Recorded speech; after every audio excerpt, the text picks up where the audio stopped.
Resene has been voted New Zealand's most trusted paint brand every year for the last 11 years.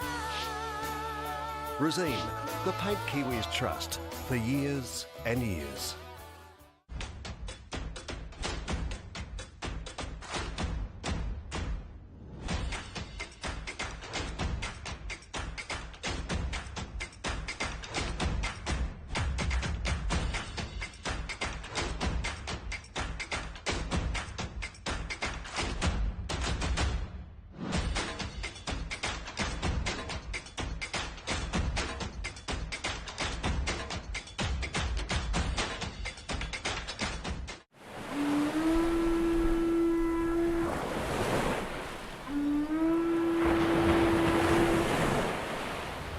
The FIFA Women's World Cup is coming to the shores of Aotearoa, New Zealand in 2023. Uniting Aotearoa, it offers an unprecedented opportunity to make our game bigger, better and bolder for everyone, especially for girls and women. Its legacy starts now. Our Leverage and Legacy plan will supercharge football in Aotearoa, grounded in two principles. Mana Wahine, elevating the spirit and mana of Wahine. And Tūranga Waiwai, our place of belonging, our foundation, our home. Built on 4 po or pillars. The power of opportunities, whakamana. Partnerships, mana ngātahi. Pathways, ara. And tiaki, people and places. Committed to the people and the land of Aotearoa, New Zealand, this plan leads the way by breaking barriers, paves the way for future generations, grows and strengthens the game through meaningful relationships, and creates a game for all and a place of connection. With Aotearoa united, legacy starts now.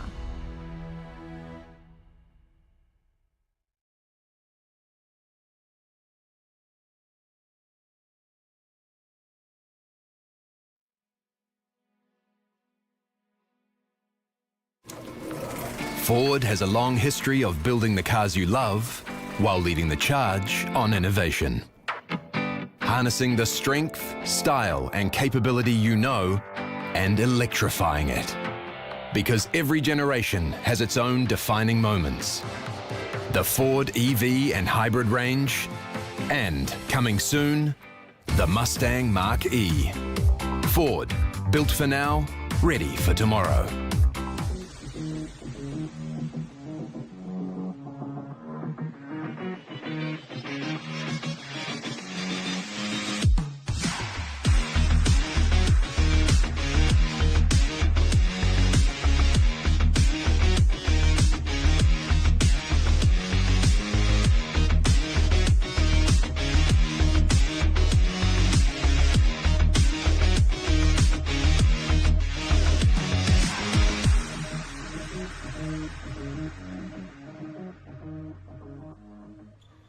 No mai, haere mai, and welcome to MainPower Stadium out here in Rangiora for day 2 of this Southern Series between the Southern United women's side and the Canterbury Pride. Interesting day yesterday, the Canterbury Pride taking it out 13-0, so I'm sure the Southern United women's side will be looking to bounce back today. My name's Mark Matsis and I'll be taking you through the action today. Let's see what we've got in store for today.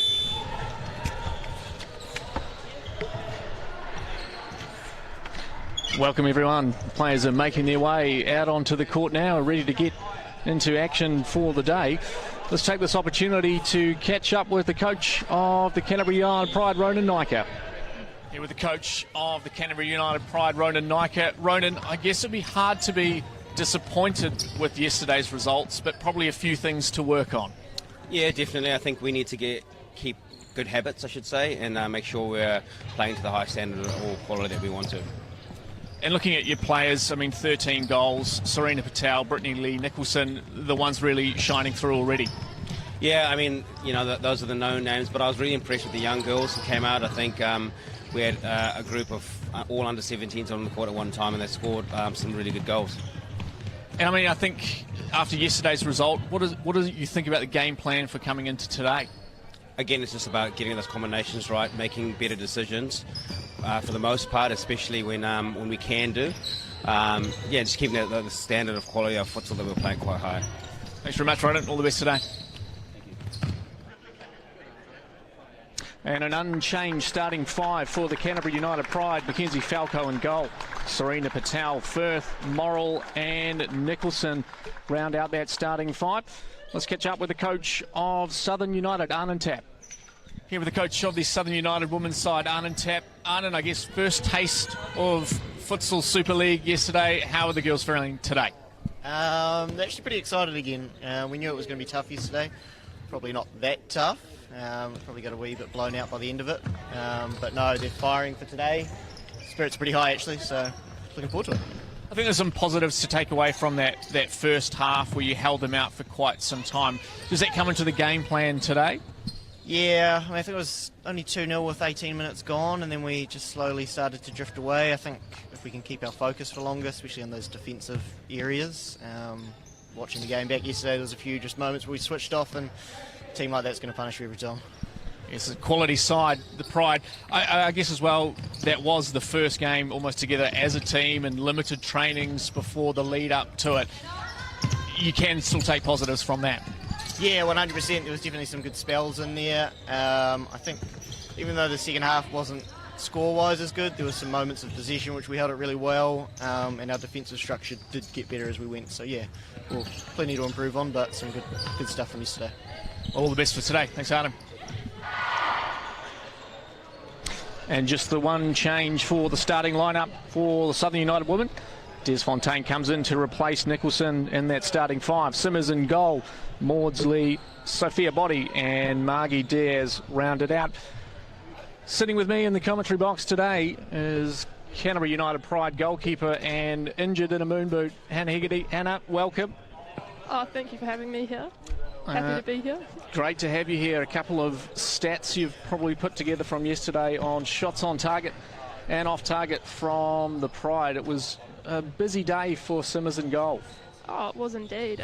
Kudos to her, though. She made some absolutely blinding saves. She really did keep them in the game for quite a long period of time. Yeah, no, it was definitely interesting. For point of view, I spoke to Ronan Nike before the game. Just the opportunities that were created for the Pride. It was almost what you'd say, not a clinical day, but the scoreline reflected slightly different.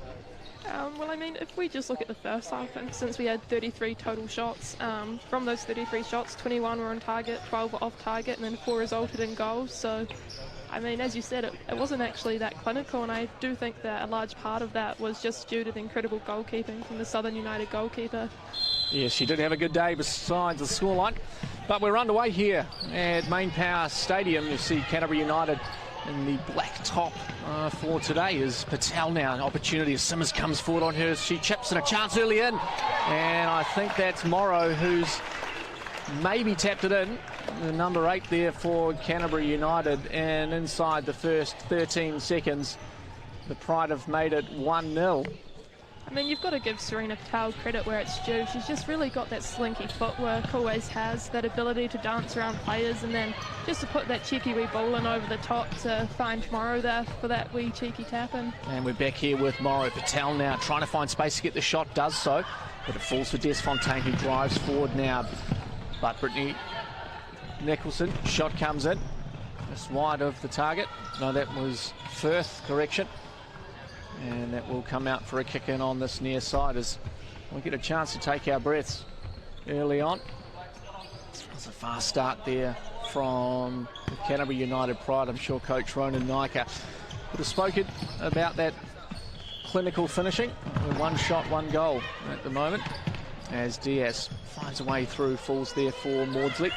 And she'll set us up underway. Tries to drive forward, but that falls for Nicholson, who comes forward. Simmers comes forward, it's going to fall. Can she finish that one? No, she can't. Good save there from Simmers. She did show a great bit of flexibility there, trying to get that leg round even when she was on the ground. Lunging for it as Patel just sends that one away. A bit of work on her from Body up top. And it will be a kick in on the far side As Maudsley finds Diaz, rolls to the middle, trying to find some space inside this. Right, and good turn there. That's the first foul of this series in the women. Ended up with no fouls yesterday, so the first foul there goes against Serena Patel. As Southern United trying to find a way through. Good challenge there from Firth as she drives forward. Finds the feet of Nicholson again, just a little bit too far in front of her. And Simmers collects that one. Rolls for Maudsley and she'll drive forward now with it. But again, can't find a way through that Pride defence. As they look nicely set up at the moment. As Diaz now can't get it past Firth, and it will be Nicholson who finds the feet of Morrow, drives a shot, but just a little heavy touch there. And it's out for a keeper's ball, no harm done. It's the option that Southern United went for a lot of yesterday, throwing long from Simmers. Trying to find the feet of Body up top. And she does so again. Body can't bring that one under control as Serena Patel uses her footwork and drives forward. Gives it to Morrow on this near side who shoots on target. But easy pickings there for Simmers. And again it's turned over Nicholson. Good defensive work there from Maudsley. Near side now for Morrow. Tries to find the feet of Nicholson far side, but it's forward for Body. Diaz. Can't bring that one under control and possession turned over again here from Southern United. Nicholson. Body, good challenge from her. She comes into this half. And good challenge from Firth. There's another foul called there on Diaz. One foul each. 2.5 minutes gone here in this first half. 1-0 the scoreline in favour of the Pride. There's Nicholson in a bit of space to shoot. Shoots and that's it. The keeper can't keep hold of it. Strong shot there from Nicholson. Tell you what, I've faced a few of her shots before and it's very hard to keep them out of the net.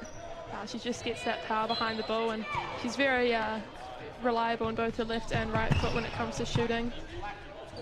As Morrow lunges forward for that. Can't quite get a foot on it, but it does find its way out of court on this near side. As the scoreline now 2-0 in favour of the Pride. Hannah, what do you think the Southern United side have to do to stay in this game? Well, I think that what we've just seen there with that pressing, so ideally would like to see a little bit more of that from them and just that little bit more aggressiveness when they are going forward, as quite often it seems to be an isolated person up top that's then having to face the defensive prowess of the likes of Eleanor Firth, who's very difficult to get past. Good insight there from Hannah Hegarty. As we do have a keeper's ball here for Southern United and they choose to go long again, this time trying to find the feet of Diaz. As I think a little touch on the head there from Nicholson. No touch, says referee Chris Sinclair. And it will be a Pride ball as Firth now. It is taking a wee while for them to both sort of settle into this game. Seems to be a bit disjointed at the moment with the ball going out of play quite a lot, so it'll be good to see them get a few more touches actually on the court and just really start to get that play going. And a kick in on this near side for the Pride. Firth finds the feet of Nicholson. They are moving the ball nicely when they choose to do it. A good opportunity there and a save from Simmers. Although the scoreline yesterday is Desfontaine trying to find the ball from Body, but a little touch there from the Pride. It will be a corner ball. As looks like first substitution of the game here from Coach Arnon Tapp. Will be Nielsen joining the court for Southern United. There's a corner here for Southern United. Nielsen now on the ball, turns around Patel, finds the feet of Body. Opportunity here for a shot, but good defensive work from the Pride. As Patel gets a touch on that one and Kenzie Falco has her first touch of the game. Morrow. Firth again. Sends that one far side for Nicholson. She can't bring that under control. As we see Nicholson joining the court, replacing Body for Southern United, and changes aplenty here for the Pride. Myers, Merkin, Fisher, join the court. And there's Fisher on the ball near side now for Merkin. Patel, little flick down the line, but didn't read that run, did Merkin, so it will be a keeper's ball. As Southern United try to play out of this press, but again, good touch there from Merkin. As it rolls out for another keeper's ball. As Simmers goes long, finds the feet of Nicholson. She can't bring that under control. And Fisher does enough to force that out for a kick in far side. And we do see Patel replaced by Rachel Brodie. Her first action of the day. Good crowd in out here at MainPower Stadium. Beautiful facilities out here in Rangiora. As Myers now plays far side for Merkin. Brodie. There's Myers. Bit of time for her at the back. Drops it off for Merkin. Moving the ball nicely now are the Pride. As good pressure there from Nicholson for Southern United. Forces the error.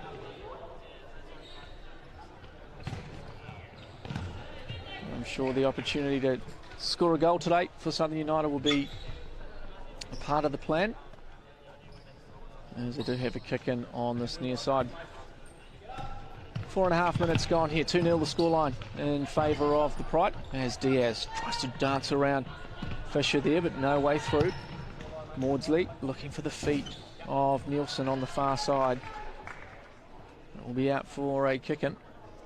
I must say, South is really starting to come into this game a bit more now. It was great to see them linking up with some passes, and then especially with Diaz on that side, looks like she will be causing a bit of havoc for the Pride defenders today. As we just tick over to almost 5 minutes gone here, 2-0 in favour of the Pride. Shots are plenty so far for the Pride, and good work there from Nielsen as she sees that ball out. Far side now for Nicholson. Diaz. Falls that back for Maudsley. She drives that forward. Good pass there for Nielsen as she drops it off. Chance to turn. A good challenge there from Myers. She steps forward. As we have a kick in now for Southern United. And it's straight to Brodie. Chance here for Fisher. One-on-one with the keeper. Drops it off, but it's not quite the right pass there. Looking for Brodie. Unselfishly passing it on. As Diaz misses the header. But it was Merkin there who got the final touch on it. That'll be a corner ball for Southern United. As we see the introduction of Empson for Southern United.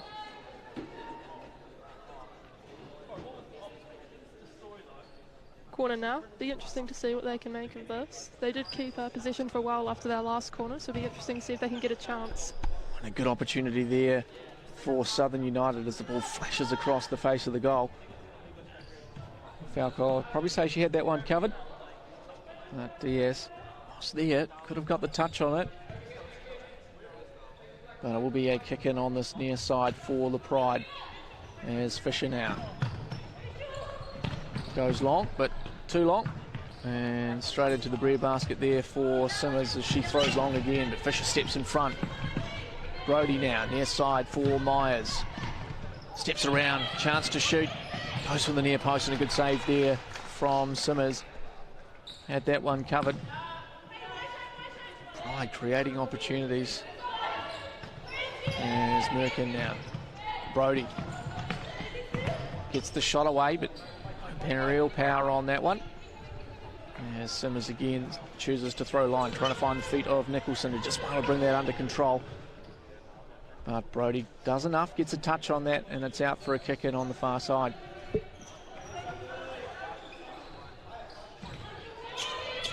Epson now. Near side for Veravas, her first touch of the game. As Fisher drops for Merkin. And just a stray pass there. And it will be out for a kick in on this near side. Epsom Far side for Nicholson. Fisher putting pressure on now. Forces the error. Falls here for Merkin, who gets a shot, and what a shot that is! Fantastic strike there from the Canterbury United Pride. And it's the number 4 Merkin who gets on the score sheet. And you can see her fiancé celebrating on the sideline as well. Fiancé being Cameron Emberton, who actually plays for the men's Dragons team. Seemed to be very excited by that brilliant goal by Jenny. Here we go. All the inside information on the stream here today. As the scoreline now, 3-0 in favour of the Canterbury United Pride. 6.5 minutes gone, and another chance here for Merkin, but it's high and not challenging the keeper. Great opportunity there. They're jumping on everything at the moment are the Pride. You wouldn't know it from Coach Ronan Nika though. He's still standing there, arms folded, looking slightly unimpressed. I'll tell you what, Mark, it's actually a good way to see Ronan. When he gets frustrated, he tends to actually throw his notebook and pen in the air in despair, and then it's quite funny actually trying to watch him catch it before it falls. Oh, there you go. No, he's got the pen and paper in his hand, so he must be happy. There's a chance here for Myers as she puts that across the face of the goal again. And Brodie can't get on that one. That was the story of yesterday, really, for the Pride. Quite a few opportunities where the ball flashed across the face of the goal, and no one was able to get on it. As Southern United go long here, but it's out of court. And will be a kick in now for the Pride as Myers steps forward. Far side for Merkin. Fisher. She dances around one, gets the shot away, but good save there from Simmers as she just pushes that one over the crossbar. What a save as well. Quite often it's hard to judge from that sort of distance when the shots come in what to do with it, so she's done really well to force that over. And a good interception there by Verevis, as it's all the way down as far as Falco, who sees that one out of court. You can really just sort of see that calm composure that Falco brings to the court. Just easy to guide that ball out rather than trying to force a play from it. As Merkin now on this far side finds Brodie. No real pressure on her. Plenty of time to turn. Fisher back to Brodie. Near side now for Myers. Brodie in space. Shapes to shoot. Good challenge there from Epson. As Myers takes a shot from long range and ends up forcing it out of court on this near side. Good challenge there from Nicholson. She had a good game yesterday. Number 7 for Southern United. I'm sure this team will grow into the competition. Obviously the training schedule at the moment has been rather limited. I'm sure Coach Arnon Tapp will be looking to go. There's a chance here for the Pride as Fisher in space, and it's easy there for Merkin as she gets the tap in. I was informed yesterday as well that South actually missing quite a few of their key players for this series, so it'll be quite interesting to see how they go in the following one coming up in March against the likes of Capital and Central. No, you're not wrong there, Hannah. I think the university schedule does make things a little bit funny at this time of the year for Southern United, so you might see a few more players coming on to the court for them in the following weeks. As Verevis sends this one long for Body. And we do have changes now for the Pride. Parrott, Yek, DeWitt, and Jackson, I believe it is, onto the court. This is the young rotation that Ronan spoke about in the pre-match. Yes, so this would be the youngest 4 on the court, I believe, with the average age being 16. Wow. Can't tell though by the way that they play. No, as a shot comes in there, a chance here for the Pride, but Southern United do enough there. It's almost a little touch off the upright. As Jackson now, bit of pressure coming there from the number 8. It's Steph Fontaine, sorry. Back onto the court for Southern United. And dancing around here is DeWitt. Keeps that one in, and good save there from Simmers as she comes forward and gets big. Forces the corner. Yek now. Back to DeWitt, far side. Moving nicely here. The Pride as Des Fontaine comes away with this one. Tries to dance around, but good challenge there from Parrott. As eventually falls to the feet of DeWitt, and Yek will start us again from the back. tell you what, Mark, the four on the court at the moment are just a testament to the sort of success that you can have from completing those youth pathways as Amber dances around the keeper. And a good block there from Epson. With all four players sort of coming up, playing all of the youth tournaments. I believe with Amber and Dorothy also picking up a few MVPs and golden boots along the way. As she comes in with a shot there, but just no real power on that one. And it's also wide of the target, and Simmers rolls short now for Epson. Desfontaine can't get round yet. And she finds the feet of DeWitt. Parrott now tries to get around Epson but can't do so. But again, it falls for the Pride. As Southern United just can't quite hold possession at the moment for extended periods of time. And the Pride, well, they're happy just to pass the ball around, try and find those channels. As Jackson now goes long for Parrott, who has no real pressure on it, and time to turn. DeWitt. Jackson now centre court. Body coming forward on her, chip forward here for Parrott, bit of time for her to turn. Turns around one, gets a shot away, and it takes a deflection off Diaz, I think it was. And it will be out for a corner on the far side. 10 minutes remaining here in this first half. 4-0 the scoreline as another shot comes in, this time from Jackson. Just palmed away there by Simmers. We're currently sitting at 23 shots for the Canterbury United Pride at the moment, with only 24, sorry, with only one coming in for South. Well, that's the story of this game at the moment. It's very much one-sided in favour of the Pride.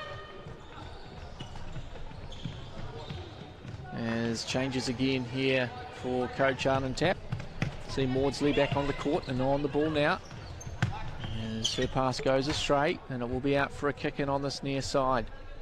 Just the one foul each, both sides coming in the first few minutes of the game.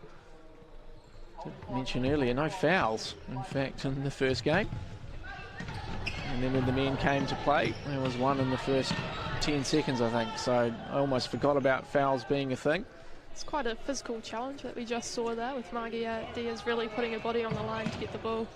Yeah, almost a foul, but nothing called there from the referees as Desfontaine tries to turn around, yet does so well. Bit of space for her, she drives that ball forward for Body far side.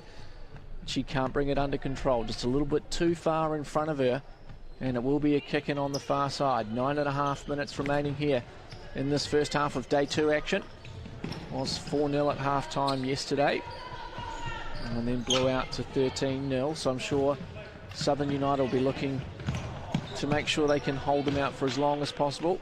Get a goal as well. There's a kick in, one near side there by Diaz. And she plays it down the line for Body. Chance here for Diaz. Jumps inside, but it's Parrott who'll come away with it. Falls there for Maudsley. Good work there from Parrott to win that ball back. And she'll just start us again. Parrott. Far side now for Yek. Just moving the ball around at the moment. The Pride. As Yek gets a chance to turn, but she can't get through Maudsley. Battles hard on the ground there. And the Pride have done enough to win it back. As far back as Falco. Press coming now from Southern United. They turn it over. Chance here for Body, but doesn't turn. And a good challenge there from Yek as she drives forward now. Has Parrott on the left, but goes for the shot and blocked there by Maudsley as Diaz comes away with it.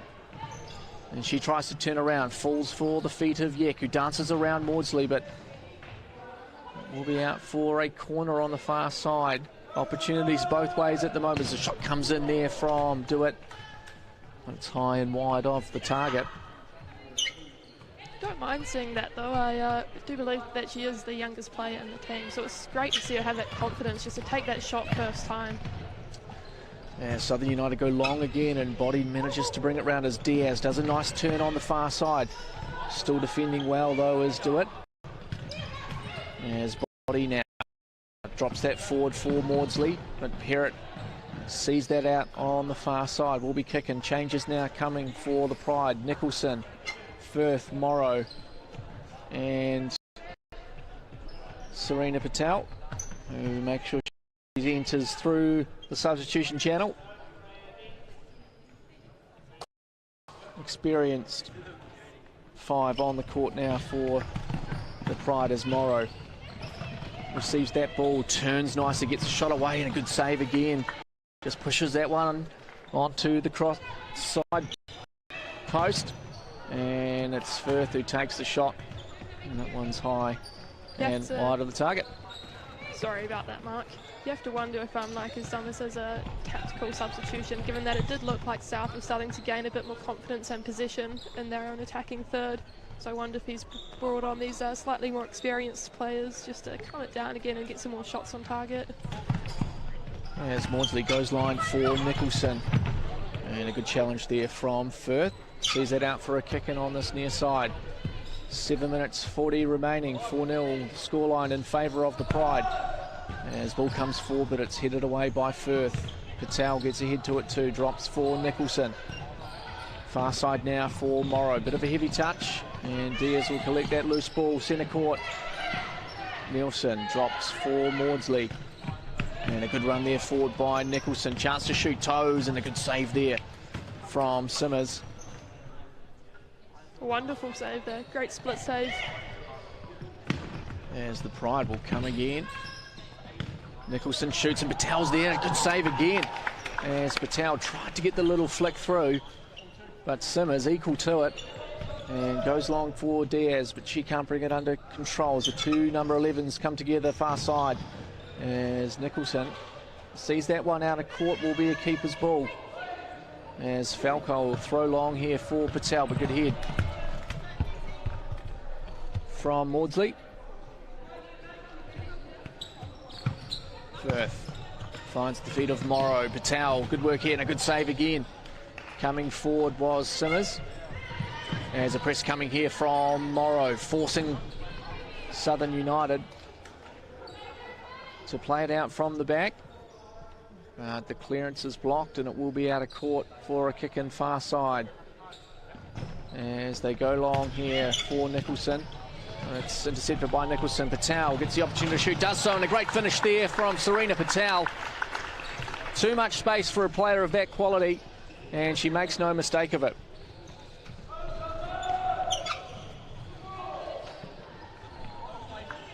So, with 6 minutes 43 remaining, the scoreline here is 5-0. Got to give credit where credit's due, though. Simmers has just done so well in the past 5 minutes of stop clock time to keep Pride out for as long as she did, with some phenomenal saves along the way. As the Pride get back into their work here, holding the ball, Patel drives forward, trying to find the feet of Firth, but just a bit too far in front of her.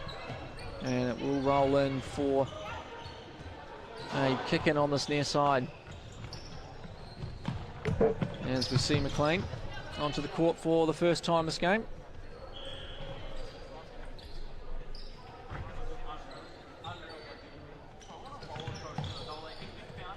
Southern United go long again. Can't find the feet. Just a wee touch there, I think, from the Pride. So we'll be out of court on this near side. Kick in for Southern United. An opportunity to shoot, I think, from the set pieces. As they play back as far as Epsom. McLean gets around Firth. As Firth does well there to recover. But I think that's the opportunity there. They're creating the shooting channel, just not taking the shot. I have to agree with you there. It's almost as if they're just having one too many touches, or almost looking for that through ball rather than just taking the shot first time. As a shot does come in there, but it's wide of the target from Southern United. And Falco goes long here for Nicholson in a bit of space, who winds up, gets a little touch, and that's off the post. As Morrow comes in for the follow-up, and that will be a keeper's ball, I believe. Another golden opportunity there. Just too much space given for Brittany Lee Nicholson. Can't do that on a futsal court. Especially not someone with her level of quality. I mean, she's been part of the futsal ferns since they even became a thing back in 2018. And she's just continued to grow along the way. As Nielsen one-on-one there with Nicholson. The shot does come in, a good save there from Falco. And she just pushes that one to her left. First real save she's had to make in the last few days. Southern United. Shot coming in from McLean. Another good save there from Falco. Had to be made this time. Just at that awkward height. Pushes that one over the crossbar. And Southern United now. A few shots coming in. You love to see it. It's almost as if they've just heard us on the sideline here saying they needed to take those first-time shots, and now it's great to see them doing it. Yeah, definitely a lot of insight coming from the two of us today. Is a good turn here by Body. Beats two. Chance to shoot.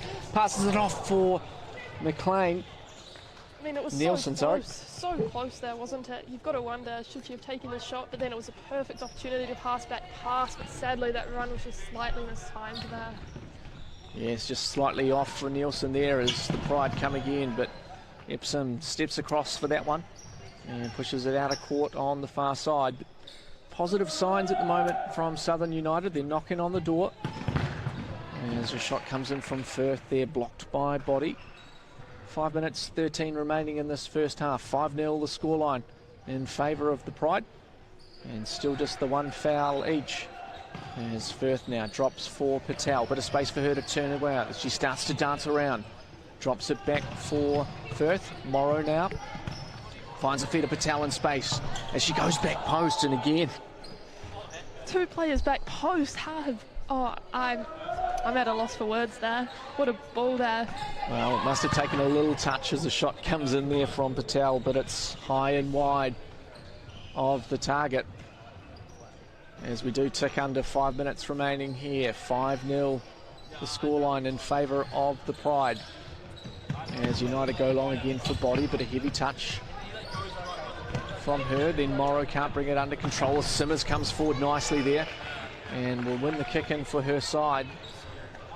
Gotta love to see that physicality though, that the want to get the ball there from Morrow, constantly driving forward, applying pressure.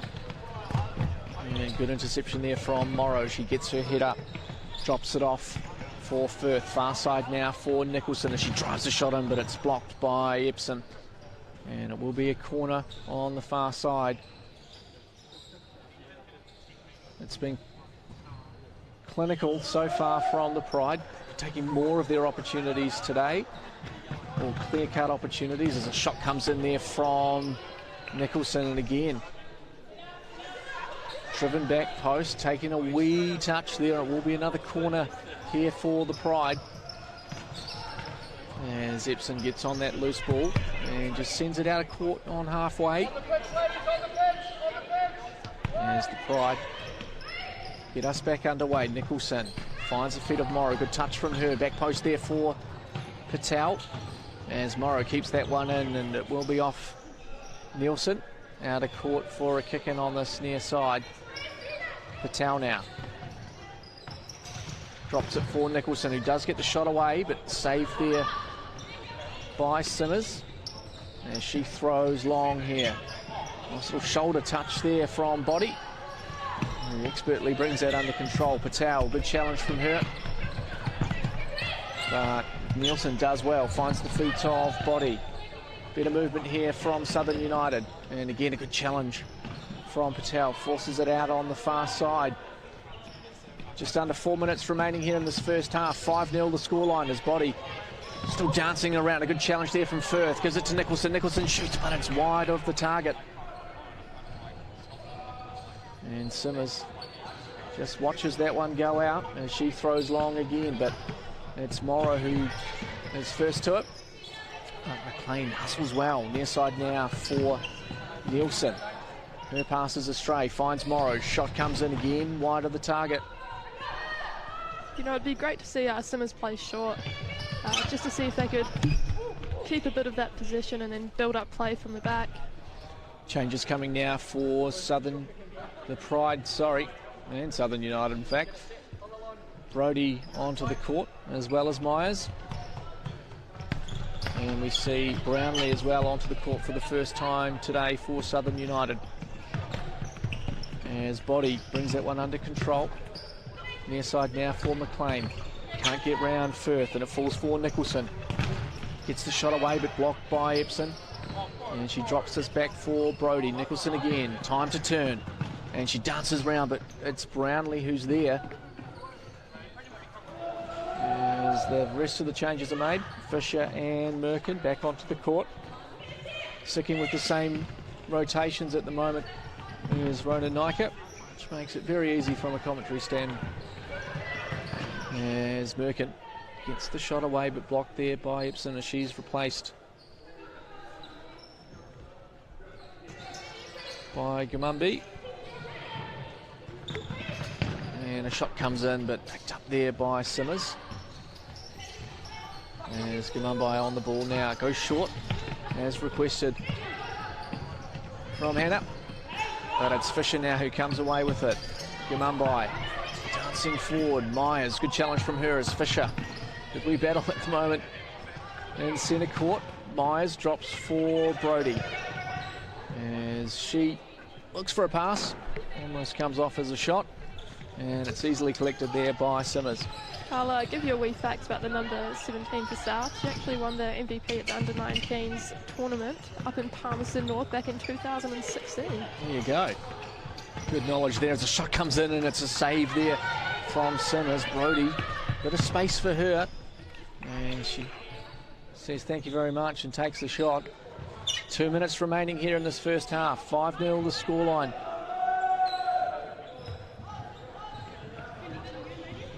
As McLean goes long here, but too long, and Falco will see that one roll out.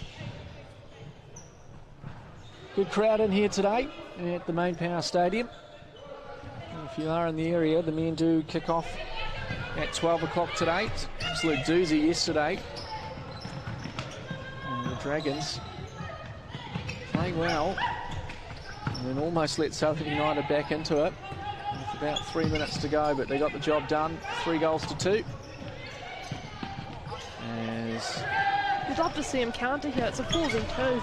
Can someone make anything of it though? ooh, and Merkin gets the touch in the end. There's a rolling foul here. I think that was Gamumbi who was fouled. So second foul of the day there for the Pride, as Diaz joins back on the court. And it will be a corner here for Southern United. I think you're right there, Hannah. There's probably on the attack. They just need to speed it up slightly. And that will be a handball spotted there by referee Chris Sinclair. So the second foul as well for Southern United. Speaking of expertise, I mean, how lucky are we to have Chris Sinclair down here refereeing the game, given that he's refereed at the Men's World Cup. Yes, it's a fantastic. Just an overall asset to have, really, for mainland football. And New Zealand football at that. Oh, it really is. As the Pride still working hard here to rotate the ball. As Myers finds the feet of Fisher as she drives forward, trying to find that open channel, but it falls for Diaz.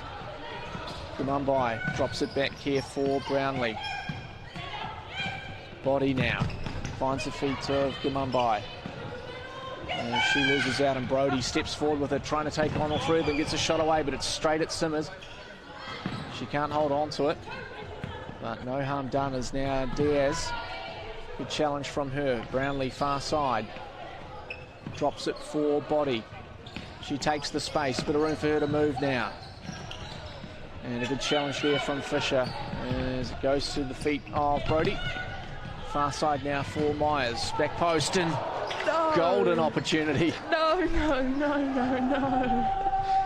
There for Fisher as the tap-in required. And she leant back on that one. And it ended up missing completely. We just talk about the ball through though by Daisy Myers. Brilliant ball, and so unfortunate not to see the end result there. It's great vision there as Merkin drops for Brody. Bit of time for her, lays it back, and the shot comes in again. She's just a bit too high. They're creating the opportunities at the moment as we tick down to the final few seconds of this half. There's another chance here for Fisher, but a good challenge from Nicholson. There's Gamumbi. Go on, Jenny. Challenged in the middle there. And another good challenge. And that'll do it for the first half here. The players finally making their way off the court. But the Canterbury United Pride will take the 5-0 lead into the halftime break. We'll be back here in 5 minutes. Don't go anywhere.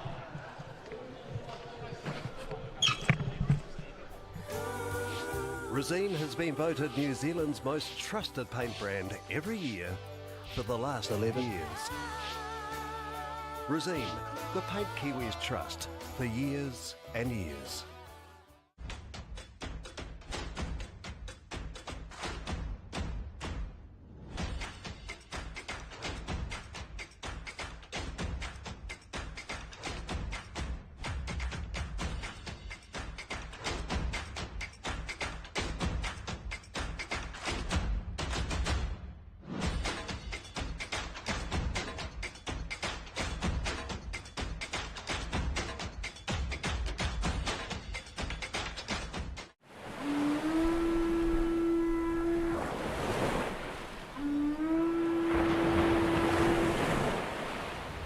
The FIFA Women's World Cup is coming to the shores of Aotearoa, New Zealand in 2023. Uniting Aotearoa, it offers an unprecedented opportunity to make our game bigger, better and bolder for everyone, especially for girls and women. Its legacy starts now. Our leverage and legacy plan will supercharge football in Aotearoa, grounded in two principles. Mana wahine, elevating the spirit and mana of wahine. And Tūranga Waiwai, our place of belonging, our foundation, our home. Built on 4 po or pillars. The power of opportunities, whakamana. Partnerships, mana ngātahi. Pathways, ara. And tiaki, people and places.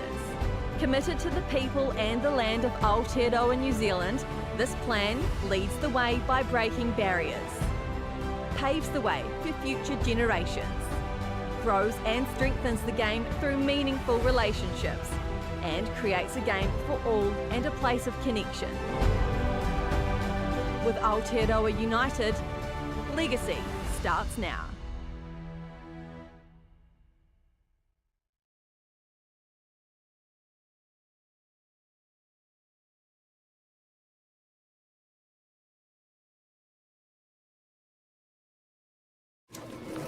Ford has a long history of building the cars you love while leading the charge on innovation.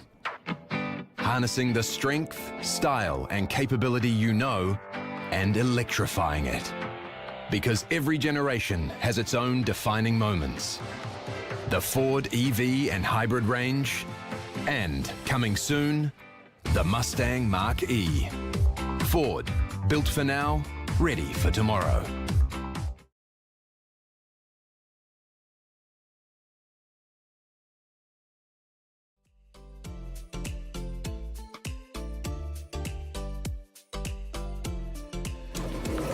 Ford has a long history of building the cars you love while leading the charge on innovation.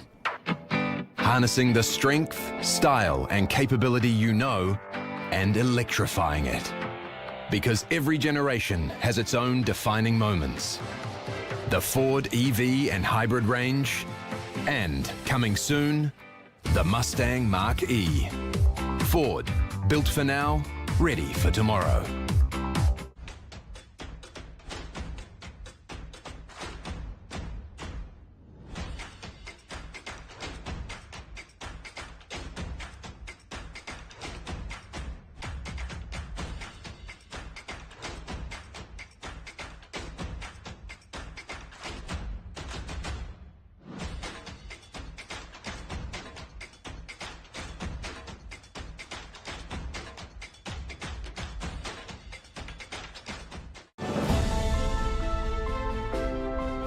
We believe in supporting and nurturing our extended sporting whānau, working towards promoting a healthy group activity that kids, parents and friends love.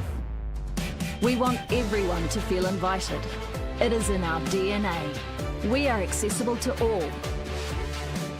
We are football in Aotearoa. We are the beautiful game and we are proud to be the largest sporting whānau in New Zealand.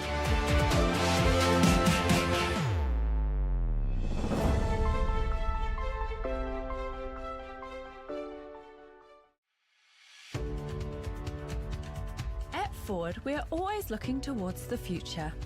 So while we're proud of our range of vehicles, We are even prouder of being the first company to support not only the football ferns, but the next generation. And the legends we grew up wanting to be.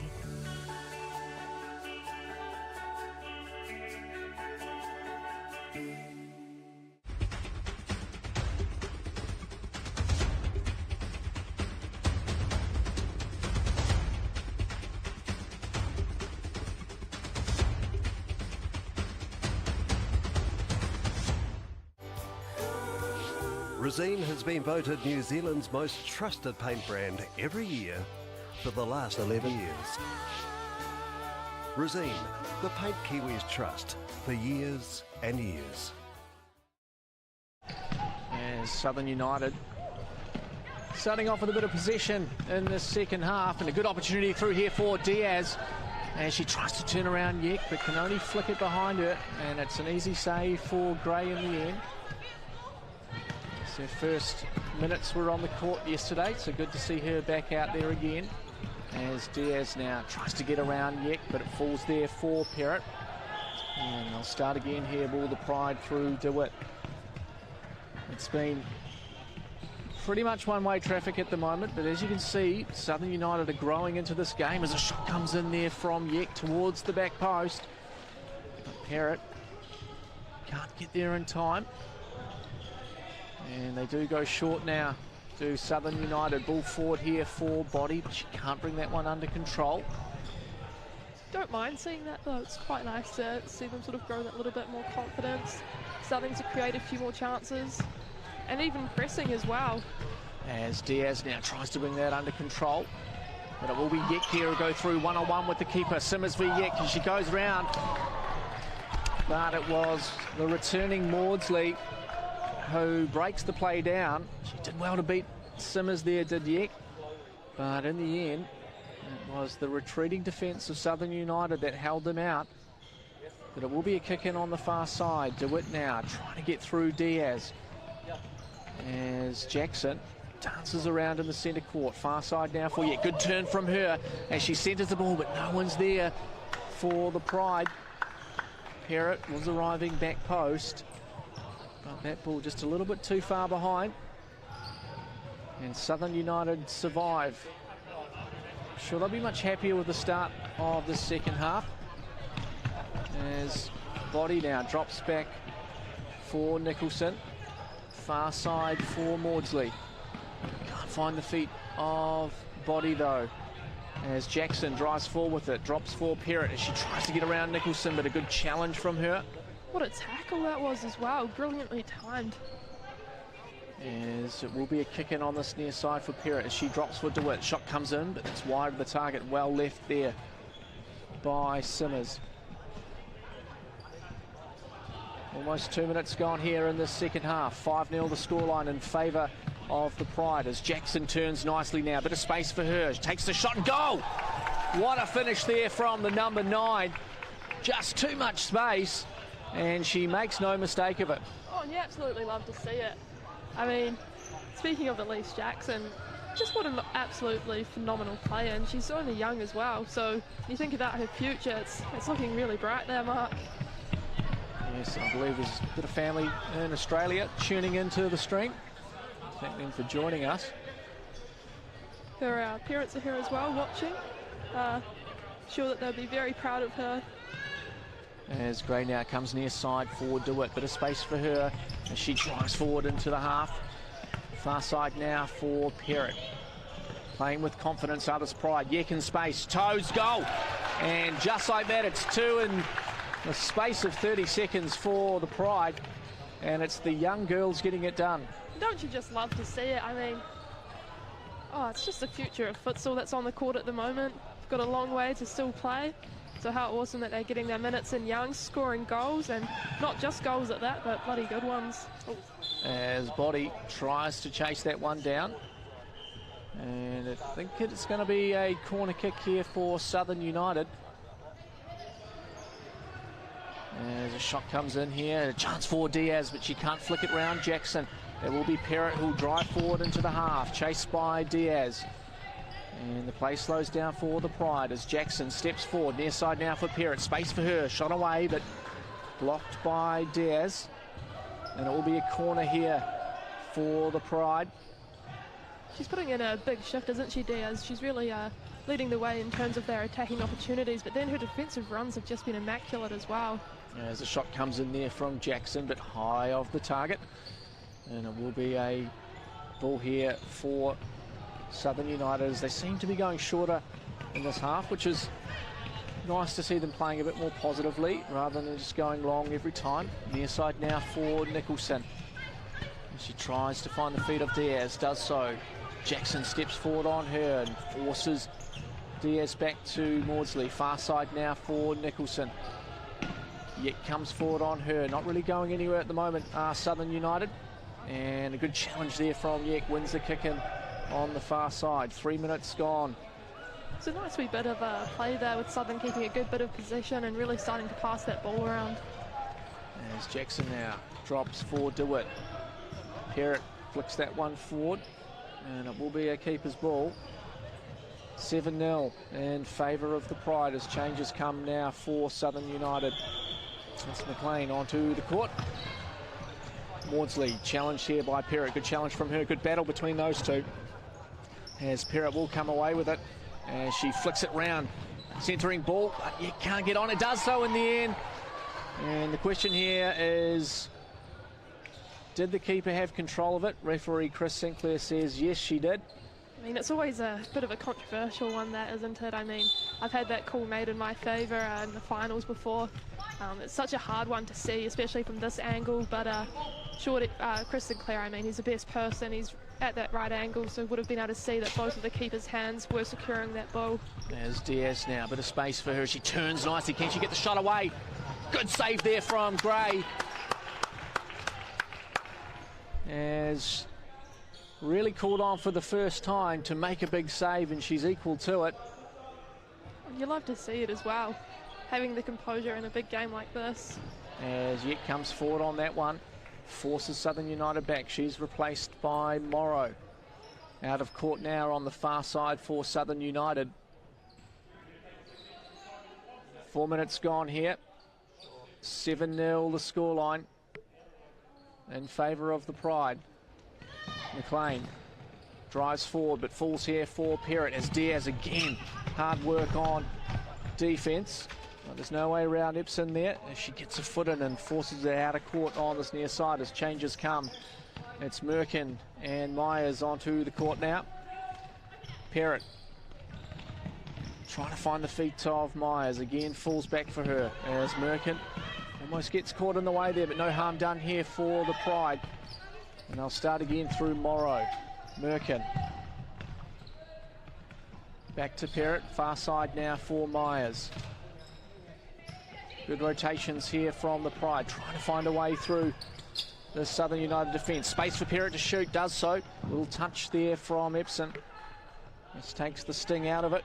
And it's an easy save there for Simmers, who goes long for Diaz. But Morrow first to that one as she drives forward. Looked after by Diaz and has to force that one back. Far side now for Myers. The Pride getting into their work here as head away there by Nielsen. Falls here for Myers. Shot comes in, but good save there from Simmers. And Southern United go short. Seems to be working a lot better for them in the second half as Desfontaine can't keep that one in on the far side. I think at the moment Southern United are probably giving the Pride just a little bit too much space, which is allowing them to get those shots away as it's still here for Morrow. Can she find a way? Good challenge there from Desfontaine as she battles Morrow. What strength though shown by Morrow. Oh. And the shot does come in the end, but it's wide of the target. Or is it chalked up as a save? There it is for Simmers again.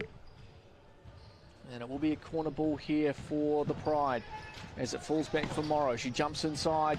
Ooh. And no foul called. Yes, foul called. First foul of the half. As a somewhat dangerous position here. As Merkin looks like she's going to be the one to step over the ball. I mean, she scored one in the first half in a similar distance.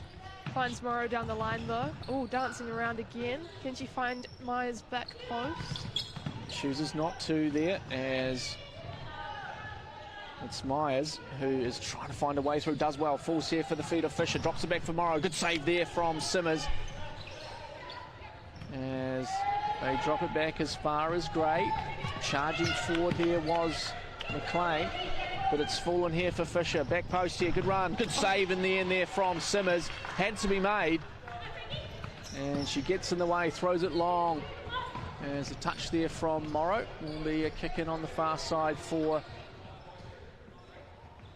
Southern United. Morrow just looks a wee bit shaky on her feet there after that header.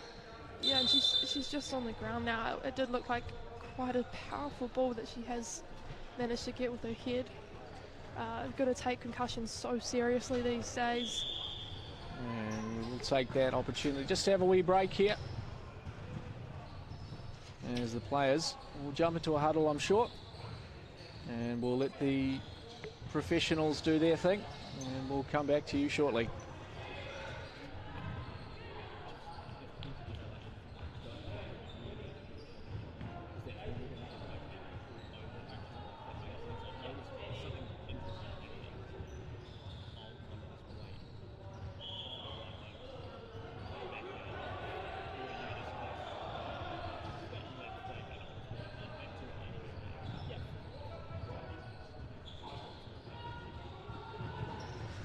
As Morrow seems to be back on her feet, which is good. So she'll come to the side of the court, I'm sure. And we need to replace as the crowd here shows their appreciation. As Brittany Nicholson comes onto the court to replace her. Let's hope she's okay. Futsal ball is quite hard. But we are with Southern United kicking on the far side. Finds the feet of Maudsley as Myers comes forward. Good challenge from her. And she holds it up, finds the feet of Merkin, but the touch just goes a little bit too far in front of herself there. And it's out of court. 6.5 minutes gone here in the second half. 7-0 the scoreline in favour of the Pride. Southern United, much better second half so far. Added opportunities. Just finding their feet in the game is Merkin now. Near side for Fisher. Press coming here from Southern United as Nicholson tries to evade it. Merkin. Good run forward here, but can't get it through the two Southern United players as Desfontaine turns near side now for Nielsen. Maudsley. Back to Nielsen. Finds a feet of body. Good chance here for Nielsen. Shot comes in. Good save from the keeper. Still life here for Southern United, but a great save there from Gray. She's been called upon a couple of times now in this half and equal to it each time. That goal still not coming for Southern United. Great split save there though by Gray. I mean, it was great positioning. Her body was forward. Can't really ask for much more than that from your keeper. And then the fact that she got back up on her feet straight away. There's a lot of talent from the young keeper. There's a kick in now on the far side for Southern United. It's Maudsley whose pass is intercepted by Fisher. She drives forward. It's Myers. Just holds that one up. Drops it off for Merkin. Chance to shoot. Does so. Good save there. Falls here for Myers. Toes, but high of the target. Another opportunity there for the Pride. As Simmers chooses to go long this time for body. Just a bit too long. And it will be a keeper's ball, I believe. As Nicholson drives long, finds the feet of Fisher. Maudsley holding her up. Gets a little touch in, forcing it back to Nicholson. As body comes forward on her, finds Merkin on the far side. Good touch there from Desfontaine. And it is out of court for a Pride kick-in. Ball forward here for Nicholson. Good turn from her, centering the ball. Chance for the Pride, but no one there. Ball flashing across the face of the goal again as Nicholson trying to look to turn. Body Finds off the post there as well, I believe, after the initial save it was from the keeper. As subs coming here, Merkin replaced by Brody, Firth and Yek onto the court. A couple of different combinations being tried now by coach Ronan Nyka. As Southern United goes short. Good interception there by Nicholson. She can't get the shot away though, still working hard as Yek comes forward. Clears her feet, Brody now. Drops it back for Yek. Shapes to shoot, finds her feet. Good movement here from Yek, but again, over the crossbar. As changes coming for Southern United. And in that process, they turn the ball over and it will be a kick in on the far side. Looks like Diaz is about to come back on as well. She's been playing some big minutes, hasn't she? Yes, Margie Diaz will replace that's Nielsen. As Maudsley now drives the ball forward there, trying to find the feet of Nicholson up top. But it's out of court and it will be a keeper's ball. As Gray drops for Firth, she steps forward, far side now for Nicholson. To find a way through this defence at the moment. It's just holding on as Yek drops it back for Nicholson. Space for her, but she can't keep hold of it and the ball runs away. It will be a keeper's ball. 8.5 minutes gone in this second half. 7-0 the scoreline in favour of the Pride. As they throw long, this almost falls there for Nicholson. But it's out of court again. Well, they're creating a few more opportunities this half, Southern United. They certainly are, which is good to see. It's nice to see them having a few more shots and starting to pass the ball a little bit better as well between them. As Nicholson now for the Pride, trying to get around Diaz. Centres the ball, but that's straight to Simmers. And she quickly rolls for Maudsley as they try to come again to Southern United. Nicholson now. No real pressure on her. It's just Firth up top as she's asking for everyone to press as Diaz leaves that ball behind and will be out for a kick-in.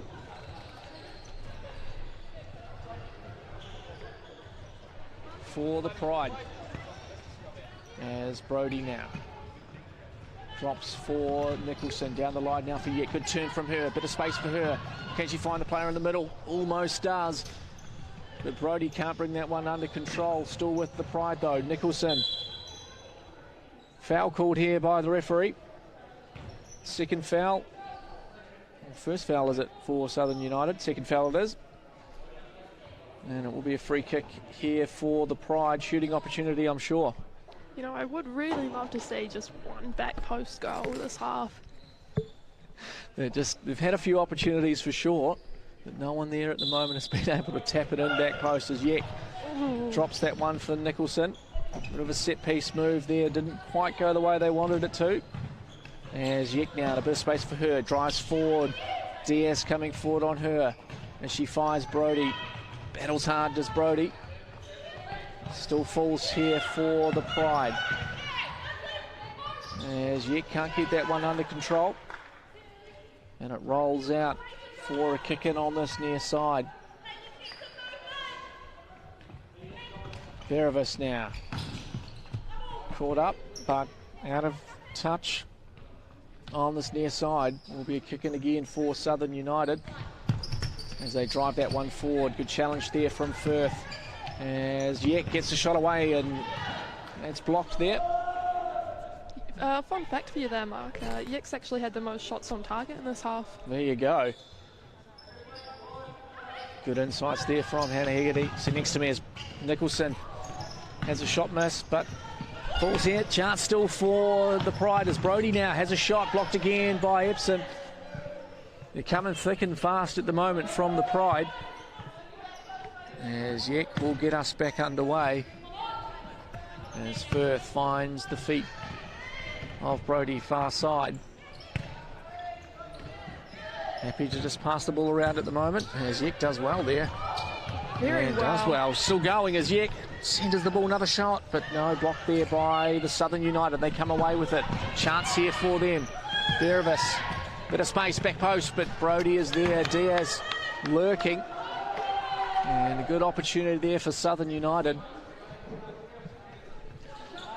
9.5 minutes remaining in this second half. 7-0 the scoreline in favour of the Pride. As Firth, Brodie, as Nicholson smooths it down and just walks forward into the half, giving Southern United a chance to set up, but they've found the feet of Brodie. Firth, good movement here from the Pride. No real pressure coming from Southern United. There's a chance for Firth to shoot, does so. Good save, and Epsom cleans up the mess and pushes it out for a corner. Eleanor Firth was a wee bit unlucky yesterday not to get on the score sheet, so it'd be great to see if she could get one today. There's a shot coming in from Nicholson. It's too high and doesn't trouble Simmers.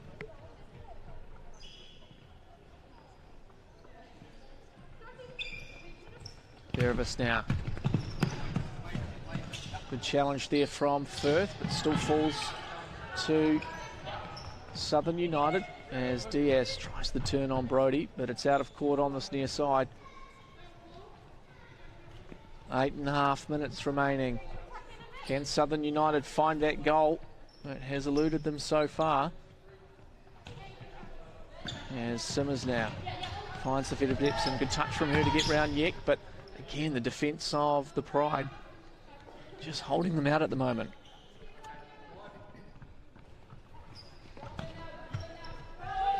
Nicholson, far side for Diaz. She leaves that ball behind as the two number 11s come together. It's been a good battle between those two. And just a wee foul there from Nicholson on Diaz. Second foul for the Pride.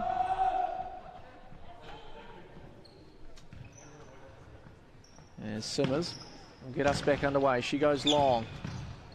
Firth is first to it as Verevis tries to bring that one under control. What an exciting four we have coming onto the court. I was just going to mention it before, but I am super excited to see how Patel and Jackson managed to link up, given that both of them are quite well known for their slinky footwork. Joined as well by Amber and Denver.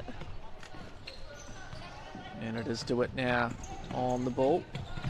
Jackson on the near side gets her first touch. Good movement here from the Pride. Far side for Perrott. Patel. Good touch from her and good save there from Simmers as it falls for Perrott, creating the opportunities.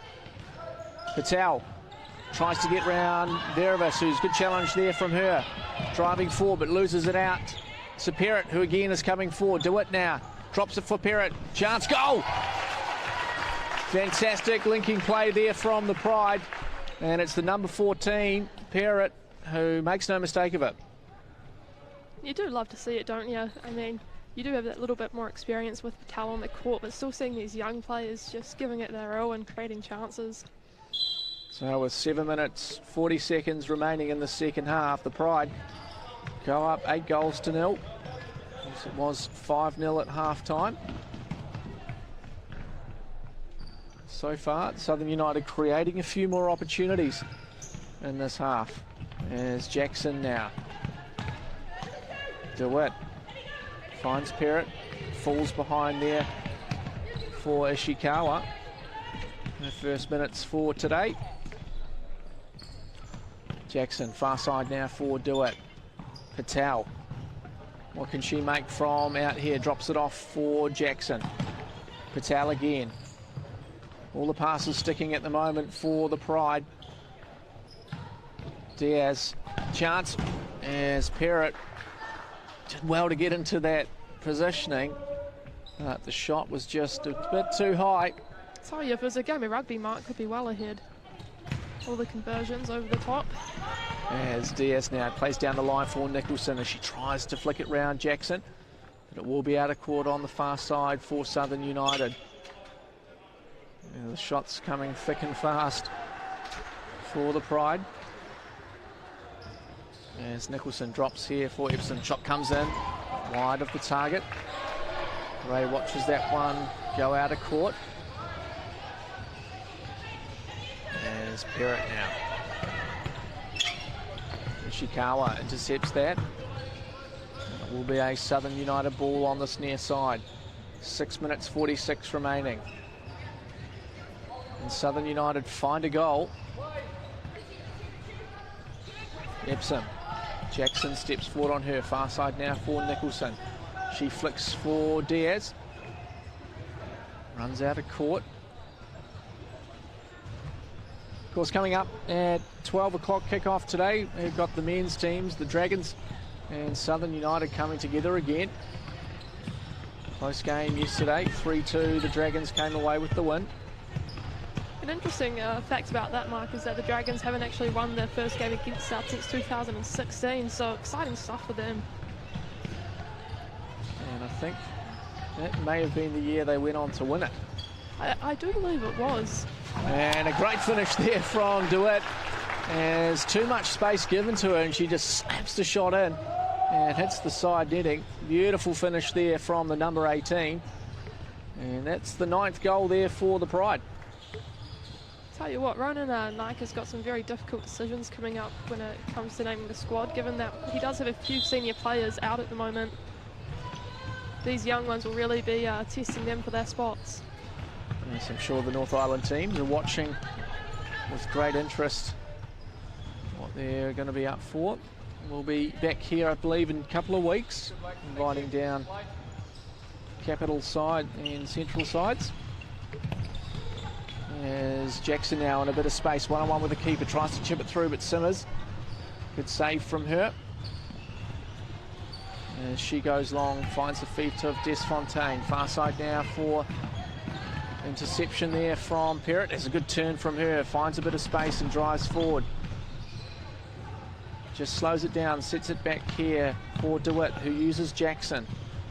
Combinations working well here for the Pride. Patel steps it forward here for Jackson as Simmers comes forward, and a good save there from her. She just takes that loose ball away.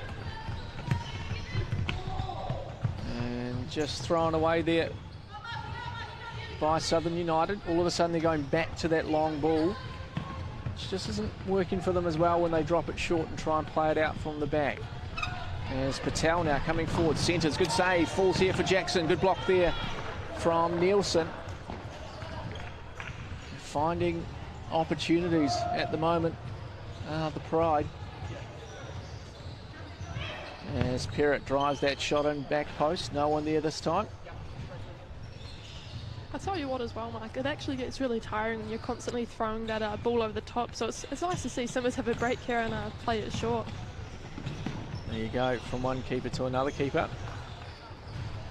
I tend to agree. I think I just drop the ball on the ground if I ever get forced to play in goal.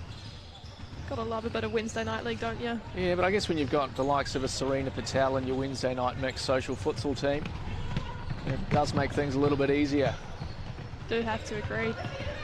There's a good run here from Perrott, but it is out of court and it will be a Southern United ball. As Desfontaine can't get around Patel. As we go far side now for Nielsen, she can't bring it under control. Jackson in a bit of space, drives the shot back post and off the post. Chance again here for DeWitt, if she can get the shot away, does, but blocked. Still chances here for the Pride as Patel trying to get through a couple of players here, still going, and it's out of court on the far side. And it will be a Southern United ball.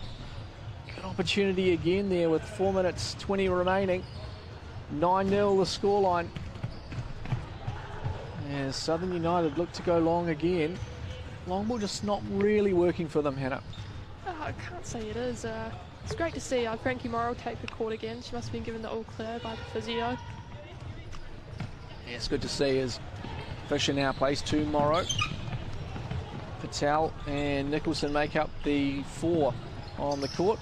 Gray still in goal as Patel backheels that for Fisher. Heavy touch for her. And that just rolls out of court, will be a keeper's ball. Last 4 minutes here in the second half. As they go long again here to Southern United, Desfontaine brings that one under control. Nielsen, shot in. That's easy there for Gray. As she throws to Morrow.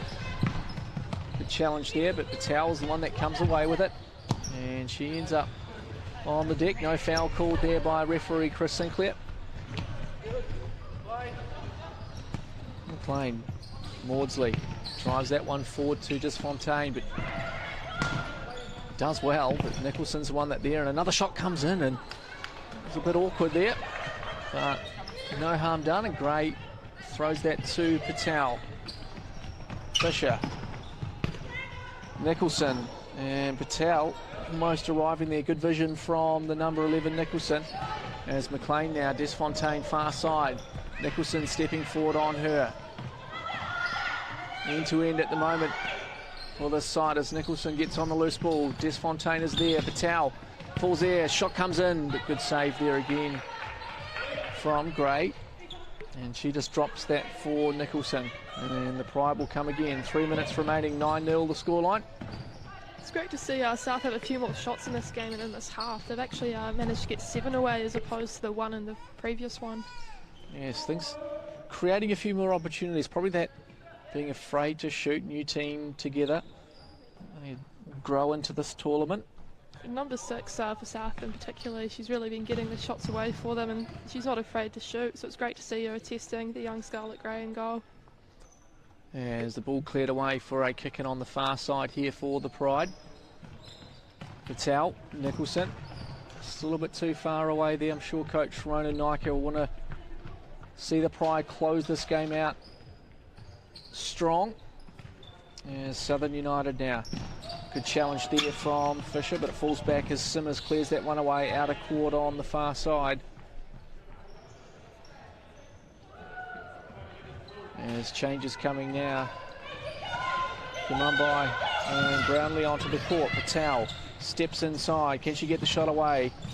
It's McLean who does the blocking. Double team there. Fisher comes away with a chance for Morrow, but falls there for Simmers. And she throws to find Brownlee, but ends up out of court. 2 minutes 20 remaining.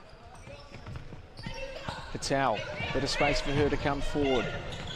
Flicks that one forward for Fisher, who can't get the shot away. As McLean lets that one go out, but it was actually off Southern United. Patel, can she find an opening? Sends it to Nicholson, gets a shot away. Good save by Simmers. And then she's called into action again. And it's out of court for a corner on the far side. The Pride searching for that 10th. As Patel now almost leaves that one behind, but rolls it round. Gamumbai. Bit of work on her as Morrow now looked after by Body. Force back, uses Nicholson. Drives that forward, ends up in the hands of Simmers. As Brownlee can't get past Morrow. Simmers comes out nicely. Good brave goalkeeping there from the number 1. She does appear to be in a little bit of discomfort though, just with that right leg of hers. I've seen her holding it a bit and it does appear to be quite strapped up. As Patel being called here by referee Sinclair. Yes, she has been busy, that's for sure. It's we're looking at now 22 goals scored. So there's been a lot of work for Simmers. She's done well though. You can't keep them all out. That's the thing. No, you can't. And when you're facing the likes of Patel, Nicholson, DeWitt, Morrow, I mean, you're bound to not let a few through, but a few will get through despite the best efforts. Yeah, Simmers goes long at a good head there by DeWitt. Out of court just on halfway. 1 minute 40 remaining. There's Gamumbai at the back. Uses McLean, who sends it down the line, but again turned over there. They look tired at the moment, Southern United. Just can't hold possession. It's hard when you're chasing the game like this. As McLean turns nicely. Chance here as she drives forward. Gets the shot away, but it's wide of the target. Good defensive work there by Fisher. Minute and a half remaining. 9-0 is the scoreline. DeWitt now. Space for her. No real press coming from Southern United. As DeWitt in a bit of space. Tries to take on Brownlee. Good challenge from her. McLean can't find Body, but gets the ball still. Finds Brownlee, but it's Morrow who's there first. There's Gray, bit of pressure from her, but finds the pass through tomorrow. Chances here, DeWitt, back post. And again, wide of the target by Nicholson. Hannah has requested at least one back post goal finish, which is yet to come. I really thought that was it. I mean, my hands were in the air and everything, so I do apologise for the slight gasp. Just very exciting stuff on the sidelines. Yes. If you didn't know, Hannah is a member of the Pride side, so there's probably one eye shut as she watches these games. As DeWitt now plays it down the line for Nicholson. Chance here for Morrow, but good work there from Brownlees. It's still here for the Pride. It's Body coming away with it. As McLean can't get it. They're creating the opportunities, Hannah. I mean, I thought that one was it as well. At the moment, I feel like every back post pass that is coming in is going to end up in the back of the net, but I mean, Simmers in goal, she's just done a phenomenal job to keep them out. As Southern United go long here for Body as she holds that up. A double team there from Fisher and Nicholson. Chance here for Morrow, drops it off, but no one's there for the Pride. Still battling is Nicholson. Shot away, good save. That was Mugumbai.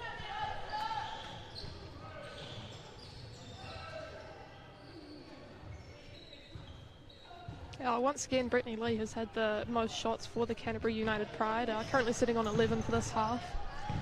As comes in there, but Body first to it, out of court, far side. 17 seconds remaining in game 2 of this weekend is Morrow. In possession of the ball, drives forward, takes the shot, but that's wide of the target. And with 9 seconds remaining, let's see what Southern United can do. As Simmers throws long here for McLean. She brings that under control, tries to get round Morrow, but Morrow does well. Coming forward with it now into the half. Nicholson is there. Good save from Simmers. And that'll do it here at MainPower Stadium in Rangiora. The Canterbury United Pride take game number 2, 9-0. We'll be back in 45 minutes for the men's game. It'll be an absolute doozy. Hannah, appreciate having you in here with me. Oh, well, thank you for having me. It's been a pleasure. Well, thank you so much for joining us. We'll have you back here live in around 40 minutes. Ford has a long history of building the cars you love while leading the charge on innovation. Harnessing the strength, style and capability you know and electrifying it. Because every generation has its own defining moments. The Ford EV and hybrid range, and coming soon, the Mustang Mach-E. Ford, built for now, ready for tomorrow.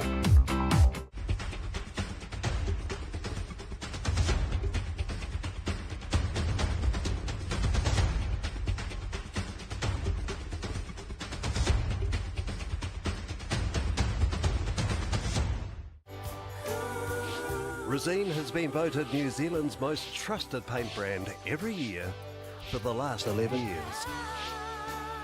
Resene, the paint Kiwis trust for years and years.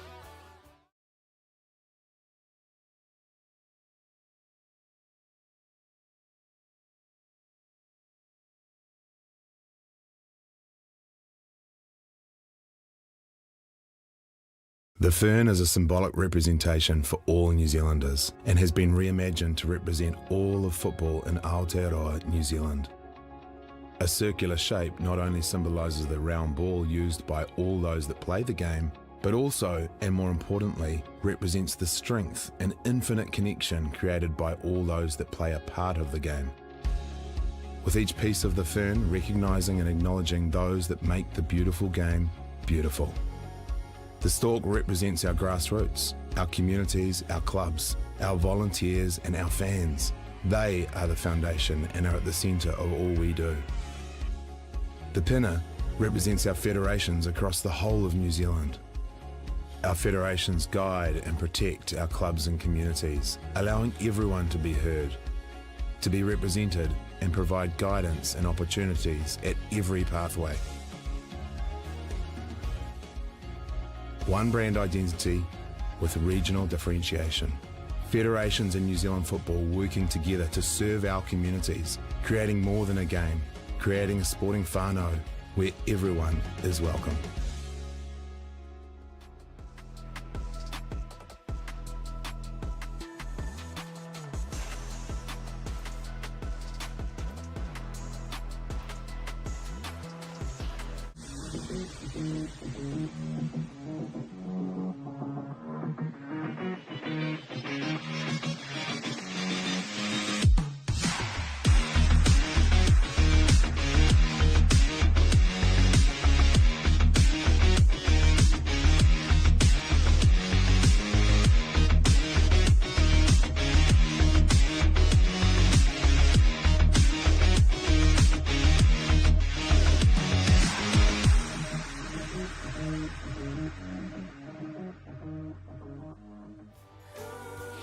Resene has been voted New Zealand's most trusted paint brand every year for the last 11 years. Resene, the paint Kiwis trust for years and years.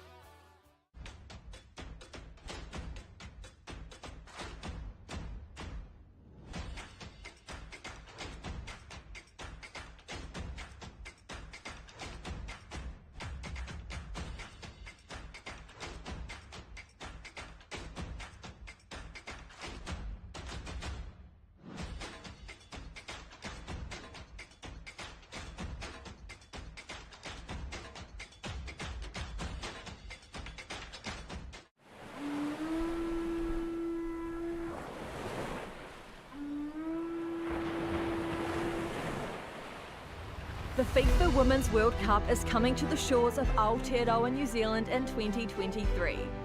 Uniting Aotearoa, it offers an unprecedented opportunity to make our game bigger, better and bolder for everyone, especially for girls and women.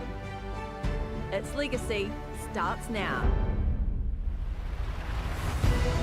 Our leverage and legacy plan will supercharge football in Aotearoa, grounded in two principles. Mana wahine, elevating the spirit and mana of wahine. And Tūranga Waiwai, our place of belonging, our foundation, our home. Built on 4 po or pillars. The power of opportunities, whakamana. Partnerships, mana ngātahi. Pathways, ara. And tiaki, people and places. Committed to the people and the land of Aotearoa, New Zealand, this plan leads the way by breaking barriers, paves the way for future generations, grows and strengthens the game through meaningful relationships, and creates a game for all and a place of connection. With Aotearoa United, legacy starts now.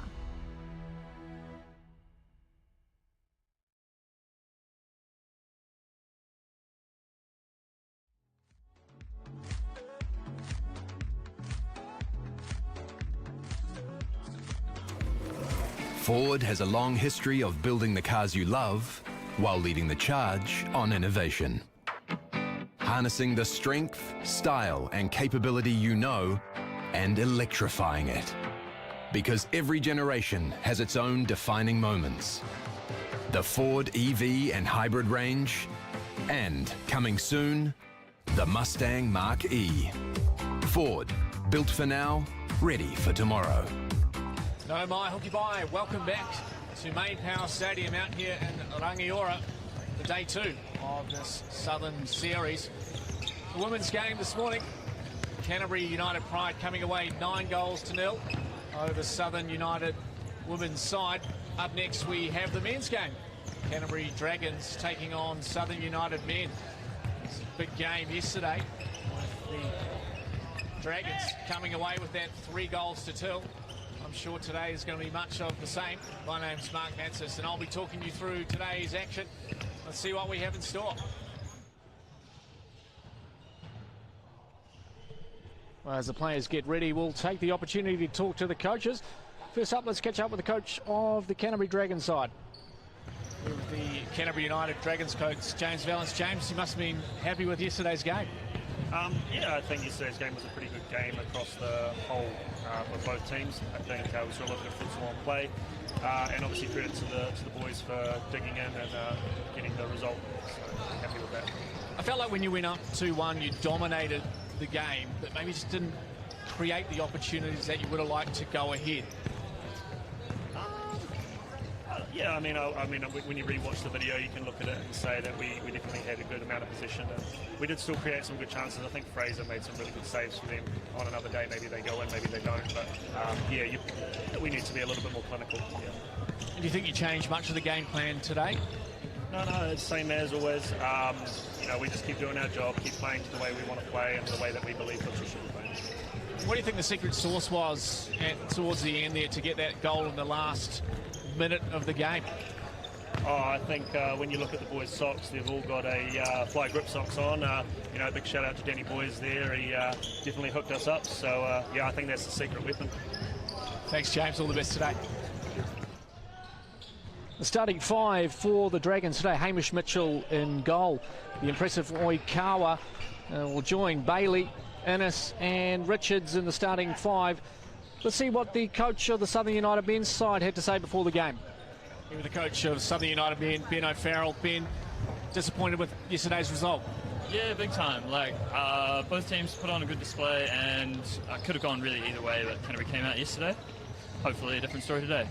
What did you talk about with the team last night?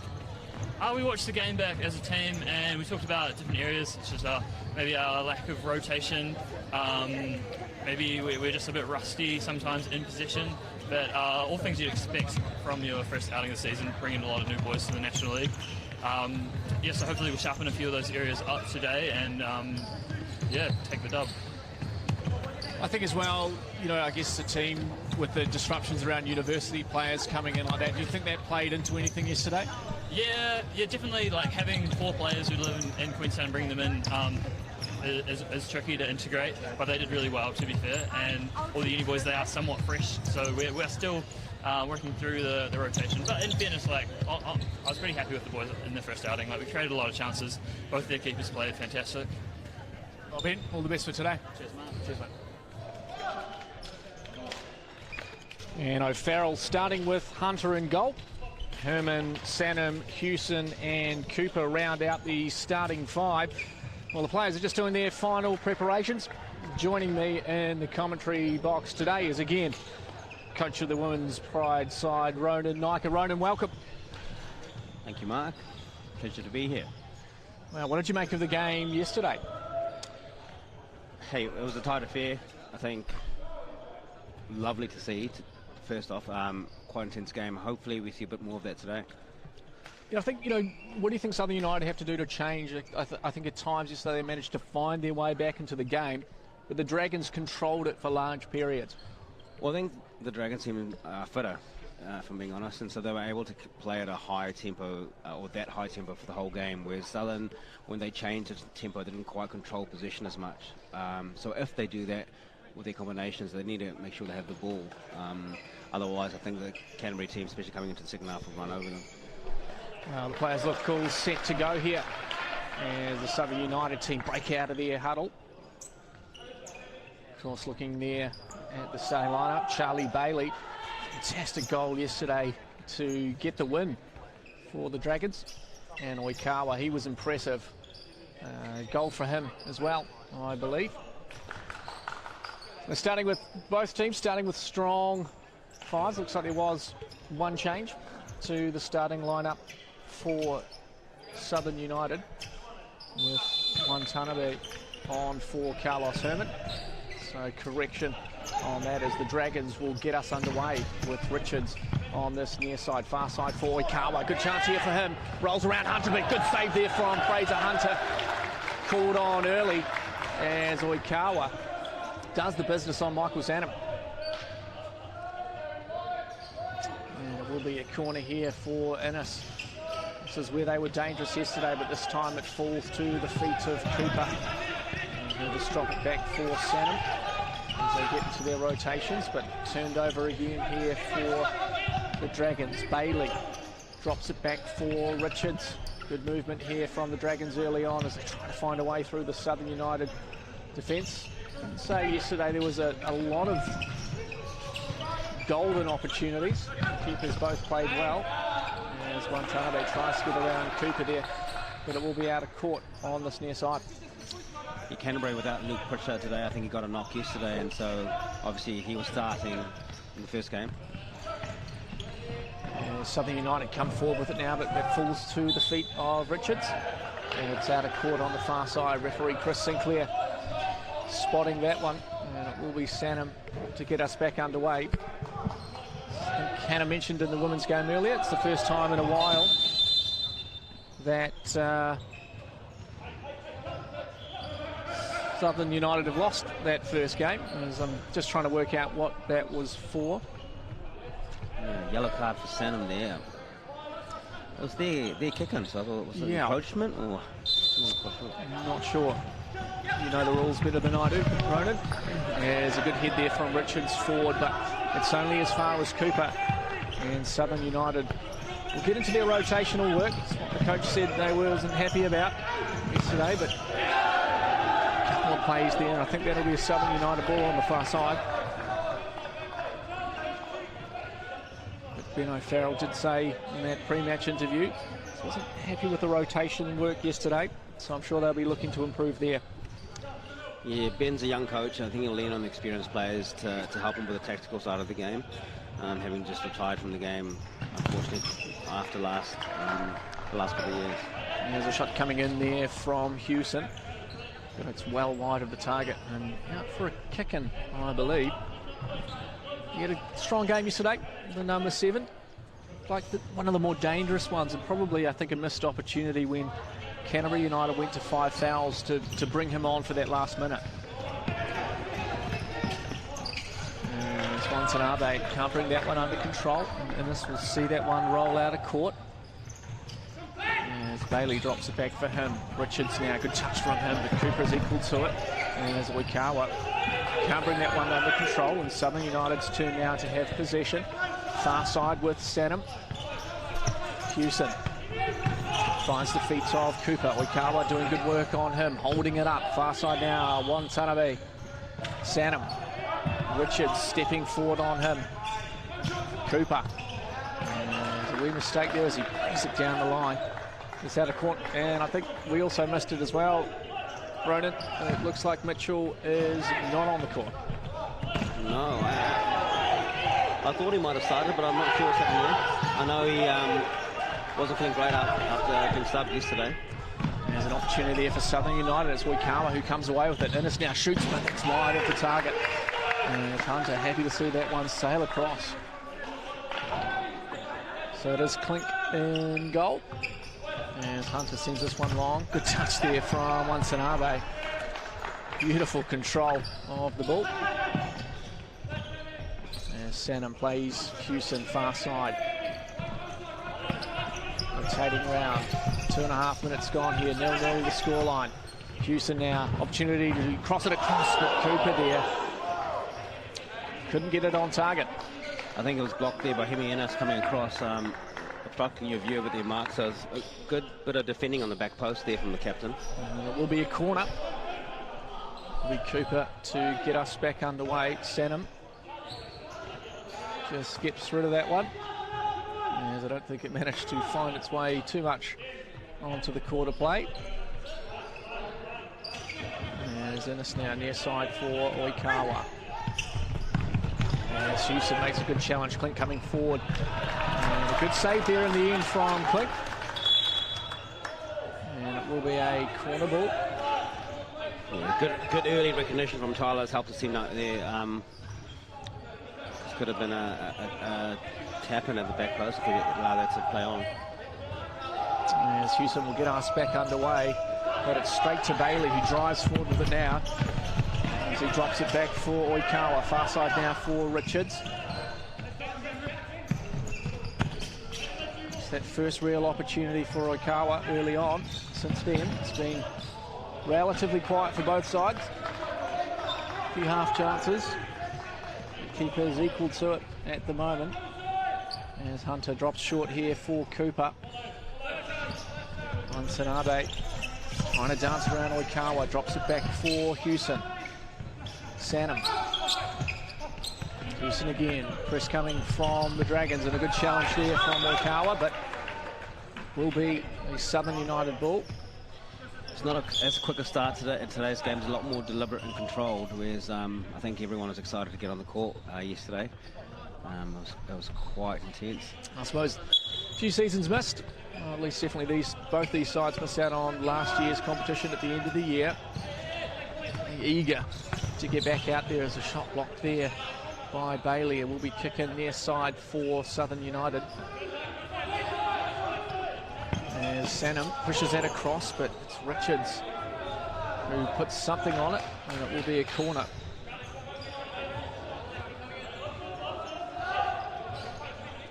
There's Cooper now. Finds Sanham, who drives the shot in, but again blocked there by Oikawa this time.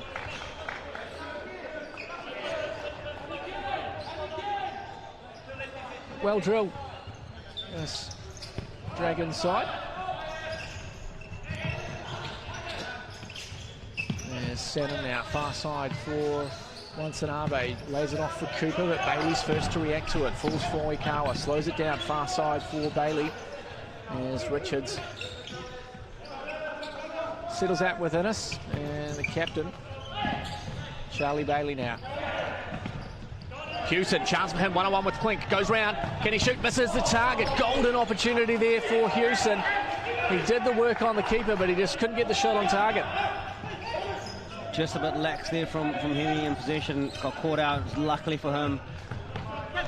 Hewson's forced wide and couldn't really get a good shot on. As Emberton enters the court for the first time today. As Innes takes a break. Number 4 here for the Dragons. There's shot coming in there from Oikawa, but it's wide on the target. You can score directly from a kick-in. So Hunter happy just to leave that. As Sanham plays Cooper far side. Hewson has looked dangerous. Seems to be able to make something out of nothing at the moment, as we see Oban Hawkins on his feet. Soon have him out onto the court. Cooper. Sanham far side now as Emberton comes forward on him. Hewson finds Watanabe, dancing around a couple, but it falls there for Richards. Chance here for the Dragons to counter. It's just put a little bit too far, and we will see some changes now. It's Herman and Hawkins onto the court. I was just about to mention, I'm looking forward to seeing Hawkins and Hewson on at the same time. It'll be good if they can use Hawkins a bit better in this game. I think his legs are quite heavy near the end of the last game, and he wasn't able to affect the game as much as he usually does. And here he is now on the ball, sporting that fantastic moustache and mullet-esque haircut. There's Hewson now, far side for Hawkins, but I think Clink will come out and deal with that one as he drops short here for Bailey. There's the press coming here. Good work there from Bailey, but Hewson comes round and gets a little bit of a knock afterwards. No harm done as we see Zimmerman onto the court for Oikawa. He scored a screamer yesterday, wrote it. He did. I mean, all 3 of the Canterbury goals were screamers, I'd have to say. But I would say all 5 goals were actually a bit of quality. There's a chance here for Emberton, but just can't bring that one under control. It's a great ball forward there from Zimmerman. As further changes here for Southern United. Manikim onto the court as well as Diaz.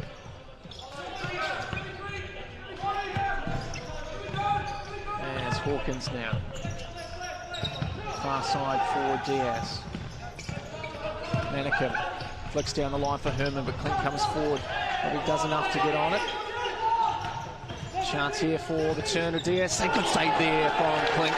Probably unsighted on that one as well, but he got down low quickly and pushes it wide for a corner. Lovely save there from Tyler Clink.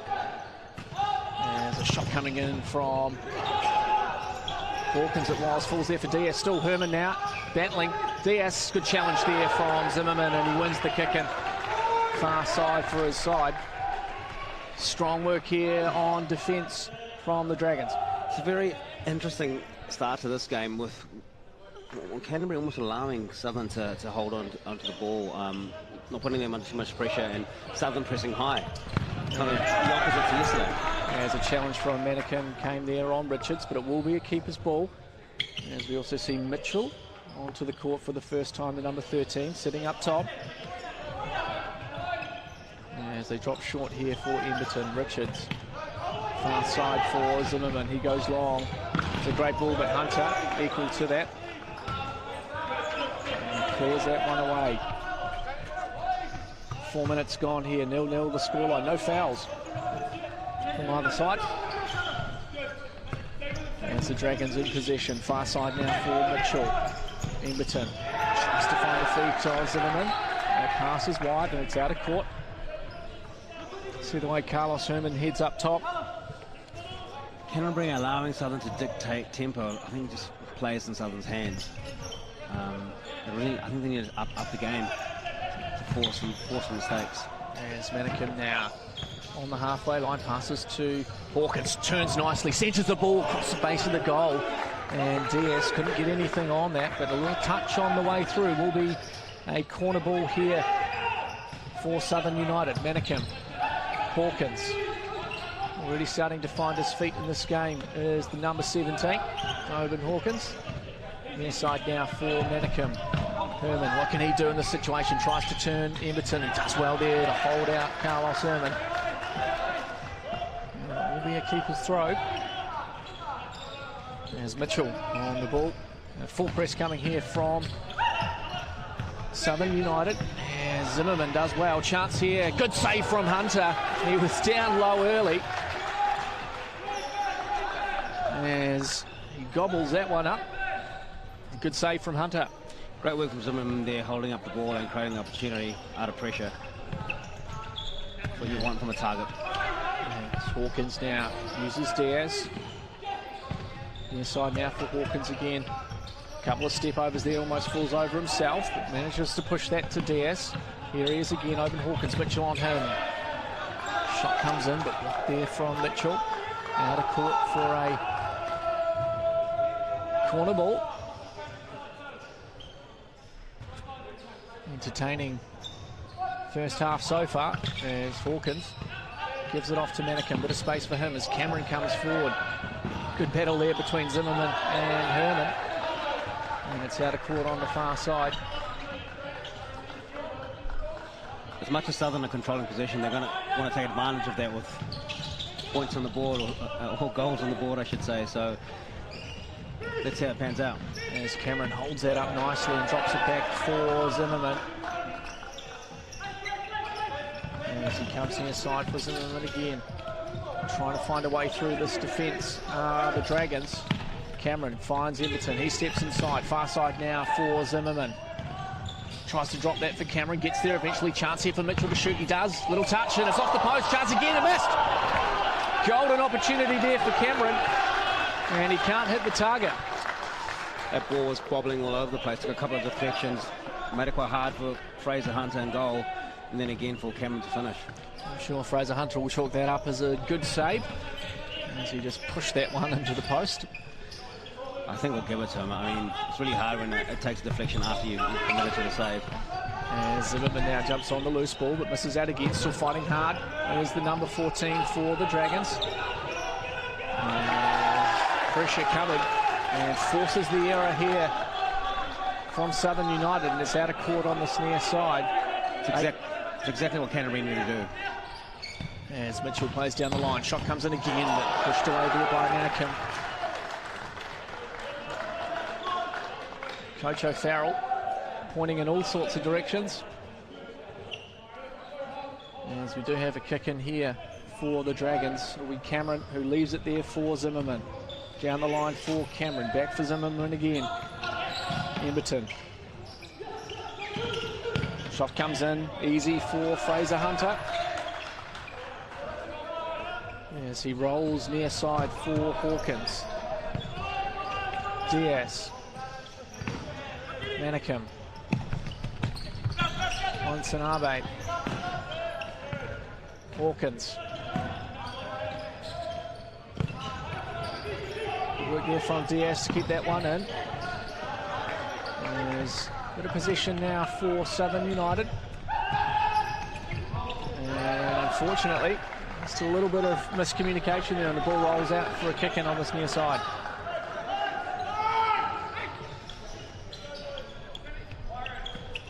As we see Oakman onto the court for the first time today.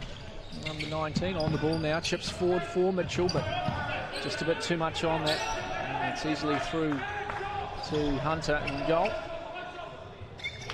It's interesting, Diaz probably didn't have as much game time yesterday. He's been out on the court for a while now.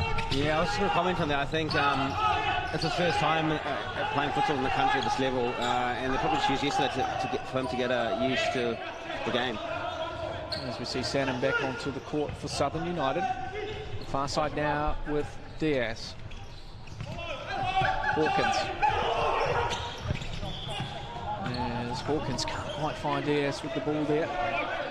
And it will be a kick in on this near side. Talking to Hawkins after the game yesterday, he mentioned that haven't had the best preparation, and looking ahead to the next series to build into a bit more combinations and their fitness as well. Sent long here, but Diaz intercepts that one, but can only put it out on the far side. I think we'll see a lot of teams grow into this competition.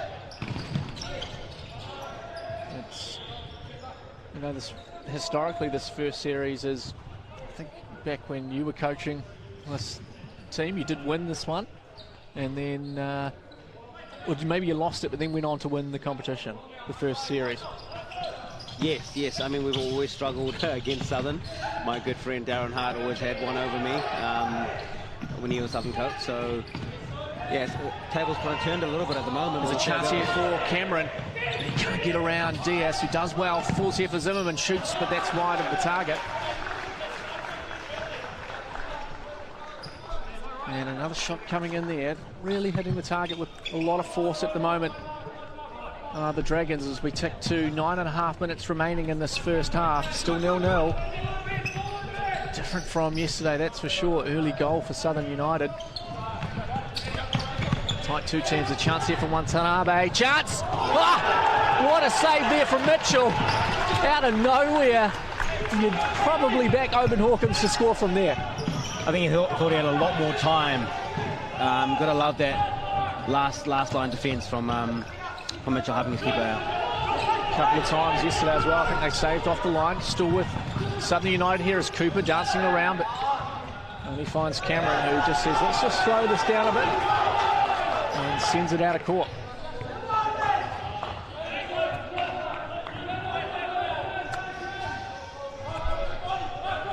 Sanham drops it here for Hawkins, steps inside. There's Hawkins now, driving forward. Of course, as soon as we mentioned Darren Hart, he does get in touch with us to have a few comments. There's a shot coming in there. There's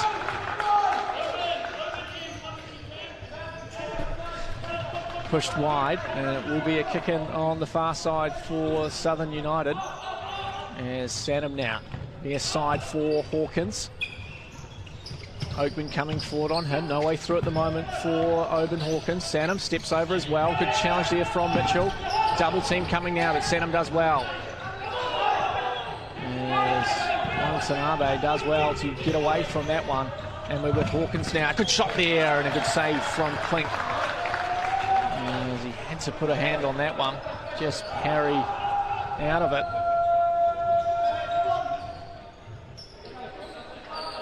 And it will be a corner here for Southern United. Sanham. It's Cameron coming forward on him. Watanabe trying to get around Mitchell. He does enough. Forces that out of court on this near side. 8 minutes 14 remaining in this first half. 0-0 the scoreline. Tight encounter so far. As Sanham takes a shot, blocked by Oakman with Hawkins. Good challenge there from Mitchell. As it's forward here, chance. And a good save there from Cooper. And I imagine it'll be a rolling foul here. Yes, it is. Oh, I think it was Oban Hawkins.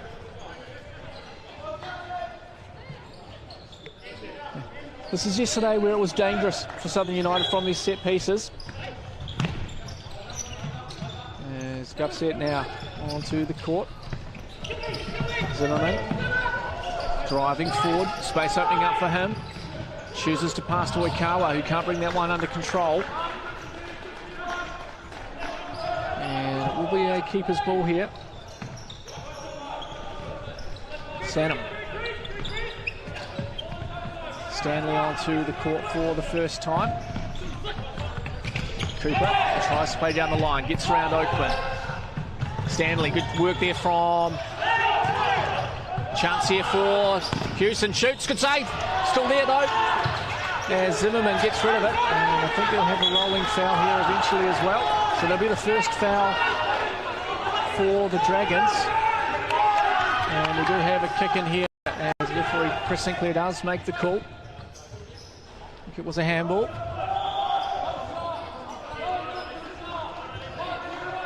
One foul each, still 0-0, 7 minutes 25 remaining in this first half. Sanham looks to go back post, but blocked there by Zimmerman. We've still got a few words to say to the referee. Sanham. Cooper. Back to Sanham as he tries to dance around Oikawa. Good defence from the number 7. A timeout called here by James Valance. I think in previous years that would have worked for Sanham. He would have been able to explode past the player, but Oikawa, young, fit and quite agile, he's going to have to do a bit more than that. Yeah, Sanham's been through a few series, been around on the scene for quite some time now. Good to see him still out there. I think he's slightly younger than us as well, Ronan, so it makes it a little bit easier for us to say that's why we're not out there.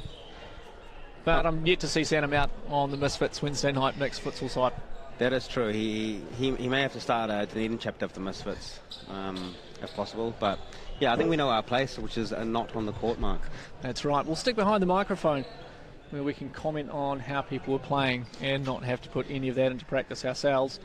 What do you think James Valance has called this timeout for, Ronan?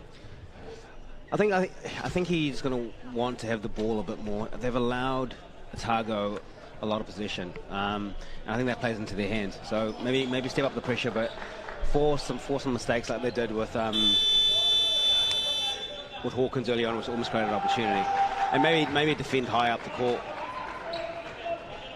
Well, we'll see what they come out with. The Dragons side. 7 minutes 15 remaining, 0-0 still the scoreline, just the single foul each. As we see Grosvenor onto the court as well. As falls here for Stanley, bit of space for him, finds the feet of Cooper. Can he get the shot away? Does it? It's in! There we go, the first goal of the game. And it's the number 8 for Southern United, Cooper. It's been coming. It's been coming. This is a team with a lot of experience in there, and if you allow them to have possession of the ball, they'll work you out. So Canterbury need to step up and play like they were yesterday with a higher intensity. As the Dragons will come again through Oikawa. Oakman again turned over, pushed away. They're strong from the number 19. As Grosvenor now near side for Oikawa. It's the challenge now for the Dragons. Can they find a way back into this game? They did from yesterday. Came from 1 goal behind. And plenty of time left in this game. As Oakman sends that one forward for Gupset. As he pushes it down the line there, but Stanley's first to it. And it's out of court on the far side for a kick-in.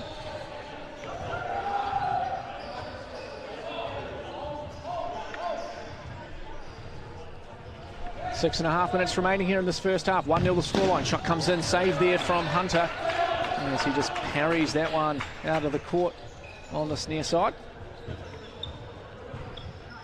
Great to see Fraser Hunter back between the 6. As the shot comes in there from Oikawa. Side netting on the outside. The other thing about Canterbury playing at a low intensity, across their 14 they're younger and fitter, I would say. So they don't wear down the Otago players as much as they did yesterday. So coming into the crucial moments at the end of this game, I think Otago will be a lot fresher than they were yesterday. And a soft foul given away there by the number 12, Grosvenor. And a good turn there from Stanley, but the ball just rolls away from him. It will be out of court. That was possibly the third foul. Screen still says 2. Unsure about that as Stanley again making a nuisance of himself, but he can't just quite bring it under control.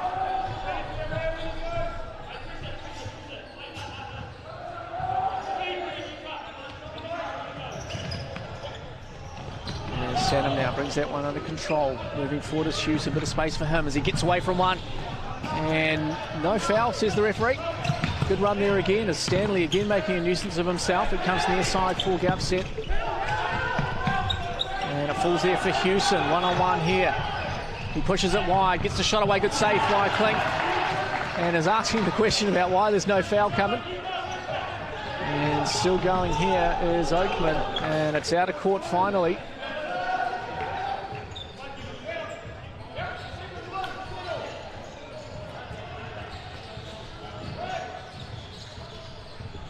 As Richards back onto the court, near side for Gupset. Richards again. Tails are up at the moment for Southern United as Hullerman onto the court as well for the first time this game. That ball straight to Hewson, bit of space for him to come forward. Stanley, back post here for Sanham. And it's wide of the target there from Michael Sanham. Golden opportunity.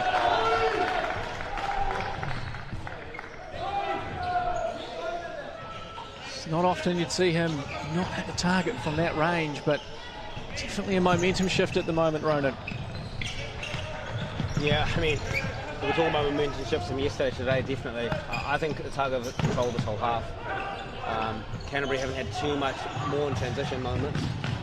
There's a good opportunity, comes in there as Richards still live here, gets a shot away and it's in. Just unsighted there was Fraser Hunter. And just like that, I'm going to have to stop you in your mid-conversation about talking about momentum for Southern United as it swings back around there for the Dragons.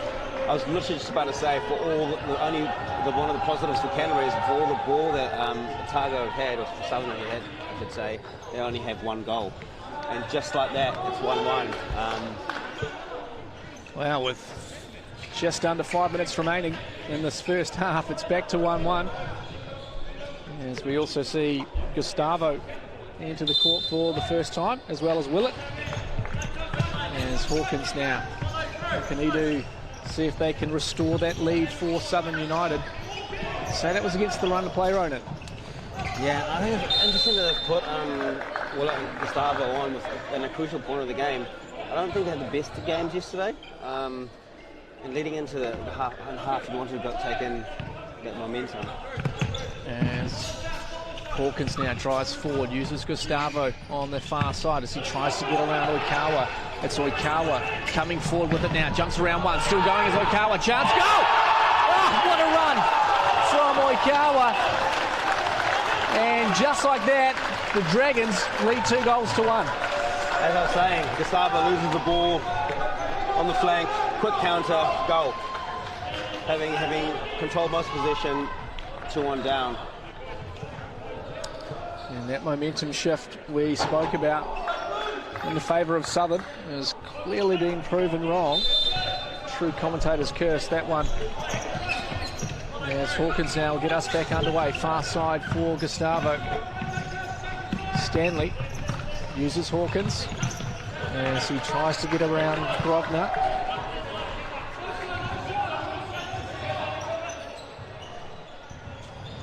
Will be a kick in near side as Willett drives the shot in. High and wide of the target. 4 minutes 17 remaining here. The Dragons leading Southern United 2-1.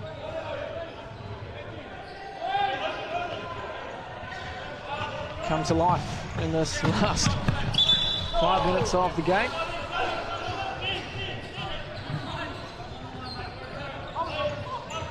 As the ball is out of court. And Southern United make some changes. It's Herman and Wansanabe onto the court. Hawkins will get us back underway. Gustavo now. Uses Wansanabe, far side. Hawkins steps back inside. trying to find a way through this defence. Shift that momentum back in their favour. Herman working hard. Block there from Innes. And it's out of court. Just under 4 minutes remaining. 2-1 the scoreline. 3 fouls for the Dragons. Herman brings that one under control. Almost thought he'd lost it there as Hawkins drives forward. Still can't find a way through. As he drops it off for Herman. A good challenge there from Richards. As he forces Herman out of court. Hawkins shapes to shoot. Trying to get it on that left. Does so back post, but no one there. Well, we saw it in the women's game earlier. Plenty of chances back post, Rona. Yeah, Canterbury in the first game did have a lot of those chances. To be fair, I don't think anyone's taking their half chances at the moment. There's a chance here. Good challenge from Hawkins. As he slides in there, forces it out of court. Bailey back onto the court. Turns nicely, gets the shot away, but Hunter gets there eventually. And he just drops that one off for Hawkins. 3 minutes 15 remaining in this first half. 2-1 the scoreline in favour of the Dragons. Hawkins. Herman. Hawkins again. Far side now for Gustavo as he tries to flick that down the line. And actually almost ends up flicking it down the line for himself. But Hawkins gets there. As we will see Hewson back onto the court. He's looked good, the number 7. Yeah, very good. I think I like this for quite a technical attacking force. Let's see what they can produce. Definitely possession at the moment for Southern United. The Dragons defending well though. As Hewson finds the feet of Hawkins. And this comes forward on him. Can't get to the challenge. As Herman loses it out there to Richards, but Richards tackled into out of court far side. Will be a kick in for Southern United. Possession mounting at the moment as Hewson slaps a shot and chance here. Driving forward, one-on-one with the keeper, but straight at Fraser Hunter, who can't catch it and is then pushed off the ball. And it's foul number 4 there. Let's see what they do. They've got both Hewson and Hawkins on the court. Carlos Lamar can also draw fouls, so they've only got 2 with 2 minutes 30 remaining. So probably better 4 you should have gone with yesterday at 5 fouls. I just feel like the team that's going to bring the most opportunity of a foul is Herman. Does well to win that one back. Far side now for Watanabe. Herman again, shot first time and a good save there from Klink. Pressure mounting at the moment for the Dragons. Southern United of possession at the moment, but they can't find a way through at the moment. The shot comes in, it's in! What a finish from Hewson! Goodness gracious me. Hewson with the Marcus Rashford celebration there. Wow. That was some finish there from the number 7 as he just picked his spot top corner. And we're back to 2-2 here with 2 minutes 10 remaining in the first half. Definitely felt like that was the 4. As Innes now drives forward, uses Bailey. Richards finds the feet of Innes, but Sanham is there. Forces that one out of court, far side. Under 2 minutes remaining in this first half. 4 fouls for the Dragon, 1 for Southern United. I'd like to see the Canterbury try and keep this ball here and see out these 2 minutes. The 4 that Southern have on are very dangerous, so you don't want to give them the ball. As Hunter drops that for Sanham. Hawkins down the line for Hewson, who can't turn around. There's cries for a foul. Not given from the referees. And I think it will be a kick in on this near side. Hawkins laughed it off. No, it is a foul. Oh, they have called a foul there, yes. Wow. Okay. 5th foul there for the Dragons. In foul trouble now with 1 minute 47 remaining. They can't make a foul, otherwise they'll go to the line. And there's a chance here for the Dragons. Southern United, Carlos Herman. It's good save in the end there from the Dragons. Minute 35 remaining. As Hawkins chips here for Sanham. He brings that under control, steps onto his left, shoots. Good save there from Emberton it was. Got to be careful of that left boot of Michael Sanham. As Hawkins will get us back underway. Shot coming in again. Oh! How did that not go in? As Everton will come away with it now. Hewson's found his touch. I was just about to say, Canterbury, they step a little bit higher there defensively because they just aligned in 3 shots with set piece. As the Dragons will need to hold the ball here, really. As Innes stepping forward, Emberton on the halfway line. Near side for Richards, drops for Innes. This is better from the Dragons. They've got to see out this final minute, and a chance here for Innes. But Hunter's there and collects hold of it, drops for Sanham. Oh, that pressing here, it's interesting, being on 5 fouls and pressing. Far side now for Hewson as he tries to get around Bailey. Drops it for Hawkins. Hawkins scores! What a finish there from Oban Hawkins. And Southern United take the lead 3-2.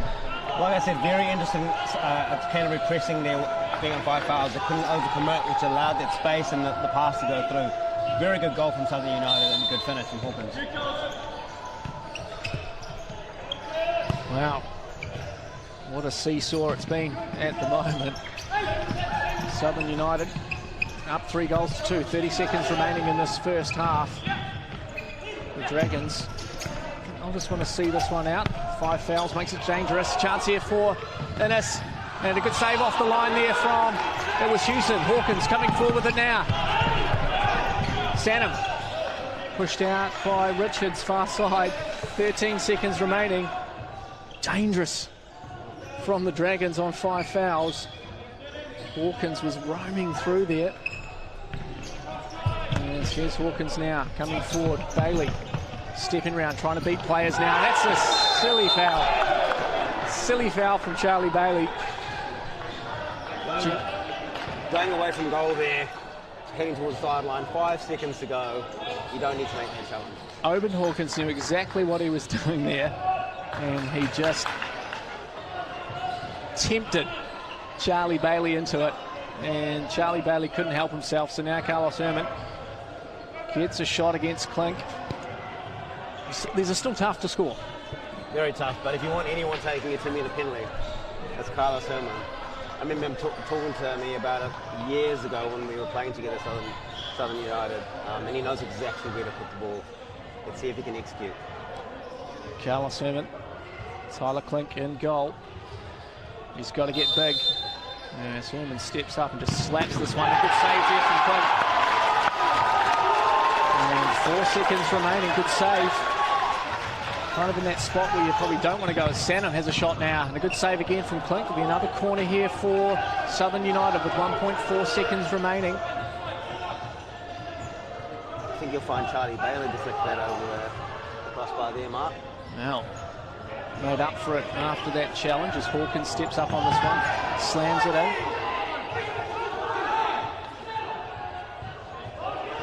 As choice words with the referee with half a second remaining. And that one flashes across the face of the goal, and that'll do it for the first half. Southern United will take the lead into the break over the Canterbury Dragons, 3-2. Don't go anywhere.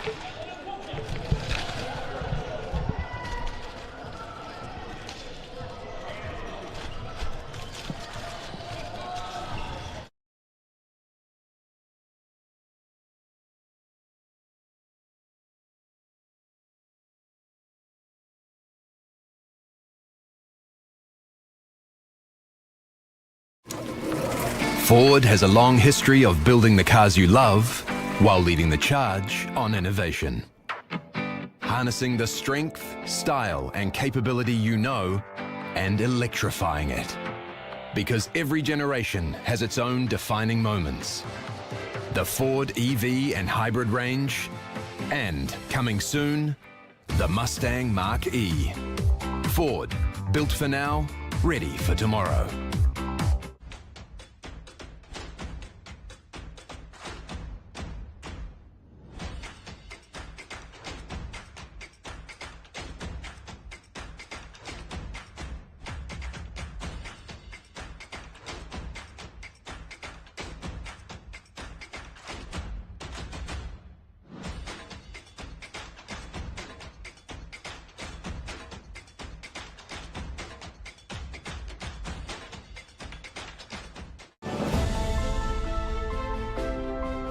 We believe in supporting and nurturing our extended sporting whānau, working towards promoting a healthy group activity that kids, parents and friends love. We want everyone to feel invited. It is in our DNA. We are accessible to all. We are football in Aotearoa. We are the beautiful game and we are proud to be the largest sporting whānau in New Zealand.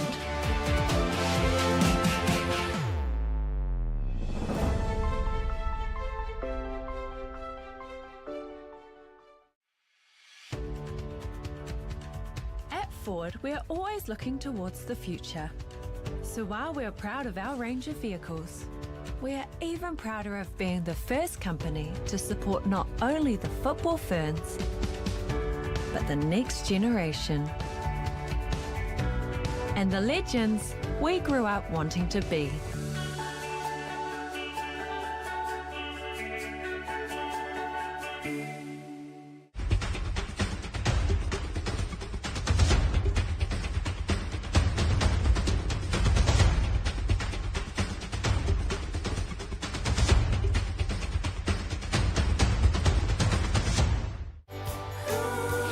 Resene has been voted New Zealand's most trusted paint brand every year for the last 11 years.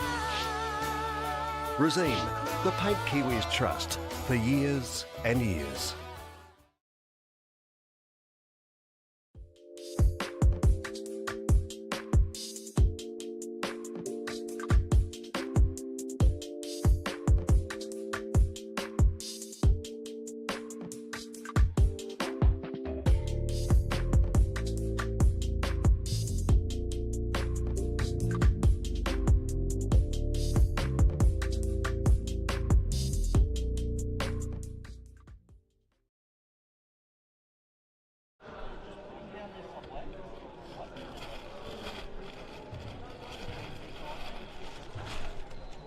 Back live here at MainPower Stadium for day 2 of this Southern Travel Series. Southern United men leading the Canterbury Dragons 3-2. Joined in the commentary by Ronan Nika. Ronan, what did you make of that first half? Chalk and Chester yesterday, I think a completely different game. Canterbury were happy to sit back and almost hit Southern on the counter. And I think that took a toll in the end because Southern were better on the ball. Half chances wouldn't been taken either way. So 3-2 is probably a good reflection of the first half. Talking to a couple of people around the traps, would like to see probably Southern with a bit more structure in their fours and a definitive purpose of what that four is going to do.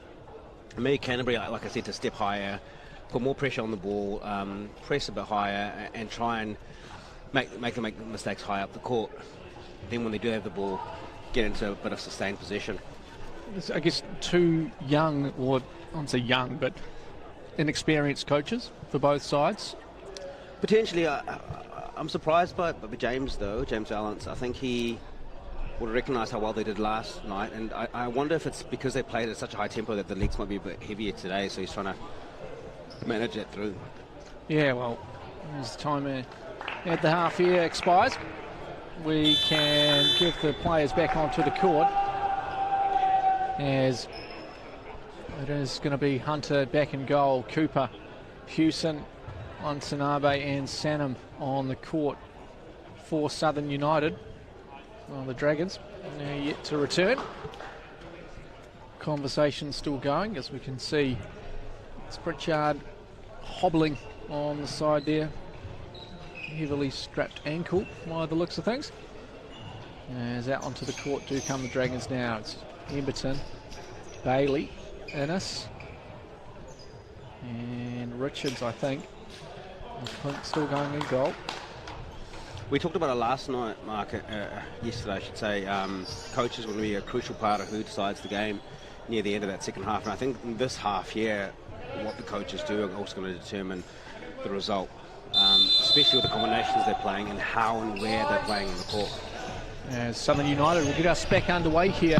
It's Cooper on the ball.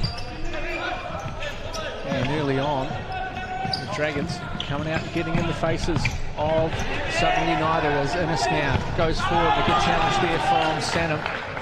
As Innes takes a shot and gives away the corner, and forward will come Southern United. Cooper drops for Watanabe, drops it back. And to slow it down here will Southern United. Far side now for Hewson. He's played well today, the number 7. And as I say that, he gives the ball away, and Innes comes forward. And a shot there from Bailey, takes a touch. And it is a corner on the far side for the Dragons. Looks like the Dragons are going to play a little bit of higher tempo. I think that mistake came from a weak pass from the flank into Hewson, so not entirely his fault. They'll need to sharpen up on that though. As Hewson does well here, he's going to come one-on-one with Clink. Finishes. He came forward to Clink, but Hewson picked his spot and made no mistake of it. Quality Hewson coming through again. Like I said, they're going to counter mistakes, so soft pass there, quick transition, good finish. I also do wonder where that Hewson was yesterday. It was kind of signs of it, but he's really kind of growing into this weekend. And that's his second of the afternoon. As the Dragons now, they're going to have to come from 2 behind. As Edmonton uses in a far side now, the Dragons trying to have a bit of possession here. Zimmerman. Far side for Bailey. He loses out again, and it's Cooper that gets on it. Sanham just slows it down. And Southern United now, they're in the driving seat. Interesting to see how they react. As Watanabe gets the double team on him, drops it back here for Cooper as he drives a shot in. It's blocked, and it's out of court. As Hewson does come to the side, replaced by Stanley. Bringing it back to Hewson, I think, you know, if every start does make it difficult for some teams to get the combinations right early on, especially because they haven't had much training together. As a shot comes in from Stanley, it's blocked there by Zimmerman. But I think in this game, they've allowed Hewson on the court with stronger players, and those combinations come naturally. As Stanley now slaps another shot in, but again blocked. This time it will be a corner. He's just come onto the court and had a couple of shooting opportunities. Just don't want to get their heads down, do the Dragons. As Sanham just puts that one straight in, and it's a save from Clint. Chance here, and it's in! Oh, what a finish from Watanabe! Some kind of back heel. It's a second back heel he scored. First up yesterday, and again, it's almost the same time, just the second half. I feel like he's roofed that though. He has. It was a scoop. Wow. Just like that, Southern United 5 goals to 2 up over the Dragons inside the first 2 minutes of the second half. They're going to have to dig deep now. The Dragons, we've seen better opportunities. Well, people coming back from bigger scorelines than this. So it can be done. But momentum is really in the favour at the moment of Southern United as Watanabe still going. And Clint driving on that loose ball. They're really creating the opportunities now at Southern United. Watanabe causing havoc up in the final third. I think he took on 3 players and still managed to get a shot off. As Innes now driving forward, drops it off for Edmonton. Near side now for Bailey. Just need to hold position for a bit here, do the Dragons. As Sanham comes away with it. Just drop that off and slow the play down. There's no rush now for Southern United. Sanham, Cooper, far side for Stanley. He chips down the line for the danger man. Chance here for Stanley, drops it off to Cooper. Sliding challenges all over the show there, and I think that's Edmonton that's down.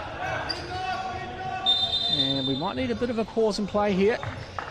Heavy fall onto the court.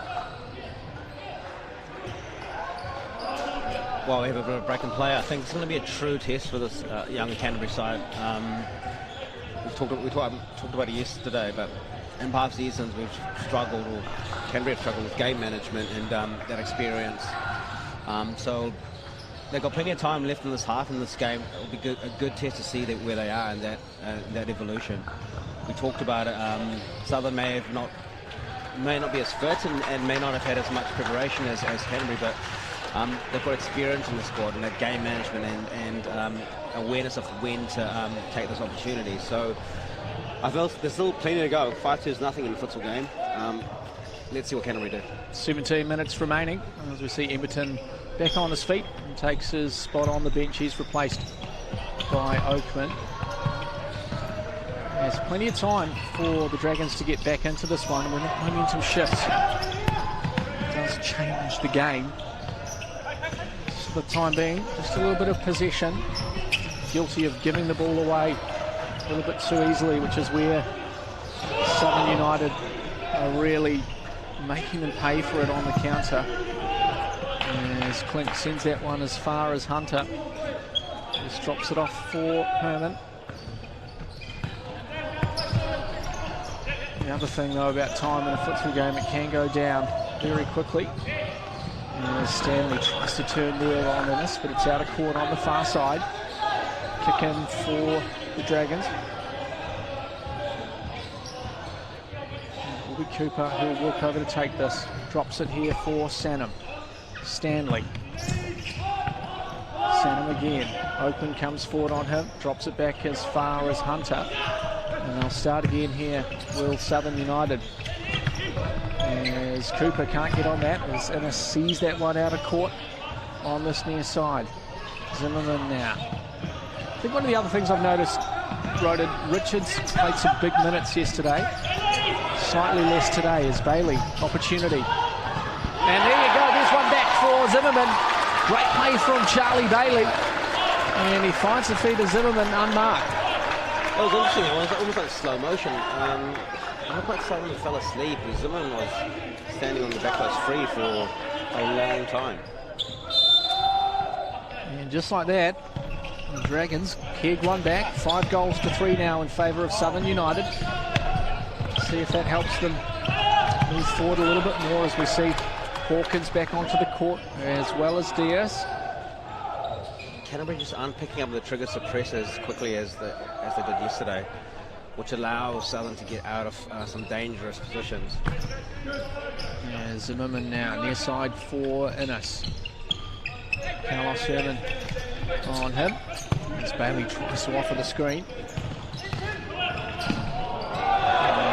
Innes drops it down the line there for Oakman, but he didn't read that one. Here we go, Canterbury starting higher. As Hunter drops it back for chance here for Innes. Gets the shot away, but it's wide of the target. And it will be a keeper's ball. As Carlos Herman takes the spot. The target up top, and Hunter will go long for him as he brings that one under control, but Bailey just sends it as far away as he can. Almost 5 minutes gone here in the second half. Southern United lead 5-3. As Diaz now. Hawkins steps over. Leaves Oakman. Gets the shot in. Good save there from Clink down low. As the Dragons to get out of this one. Near side for Bailey. Plays it off. Press coming now from Southern United, but they break the press to the Dragons. And Oakman in a bit of space, but he can't bring that one under control. And it will be a kick-in on the far side for Southern United. Diaz now. Chips forward there for Herman. Tries to lay it off for Hawkins.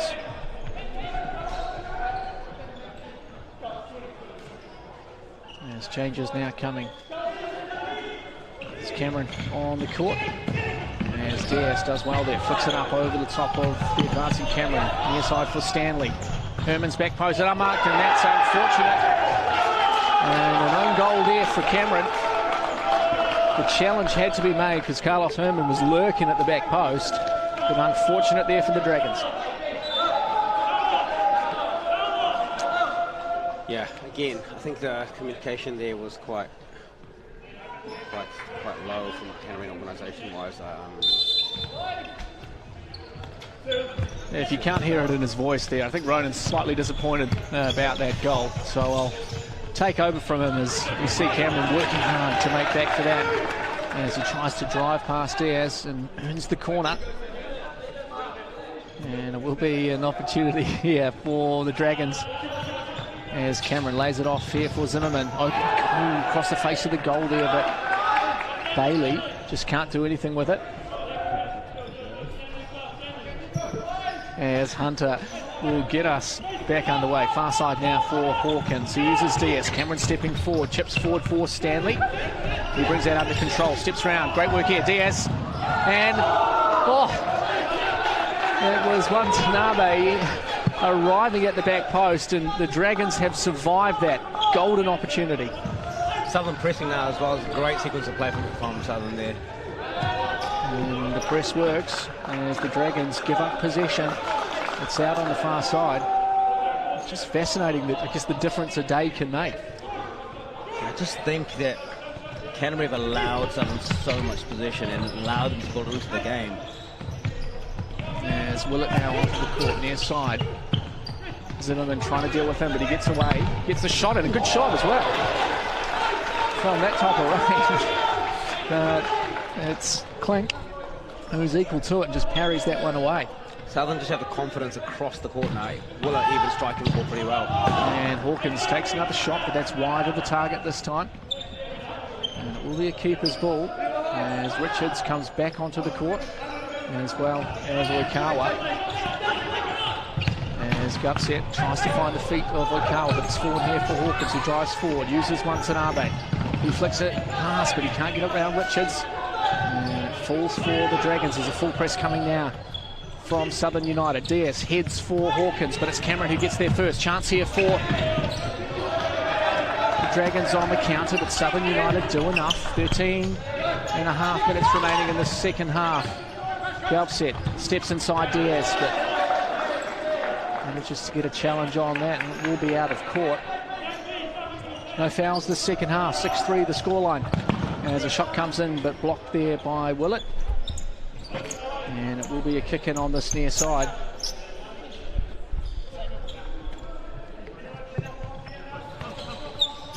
As a chance here for Cameron turns. Good save from Hunter. Falls there for Diaz. As Gupset can't get it away. As Hunter throws long here for Watanabe, but Richards is up for it.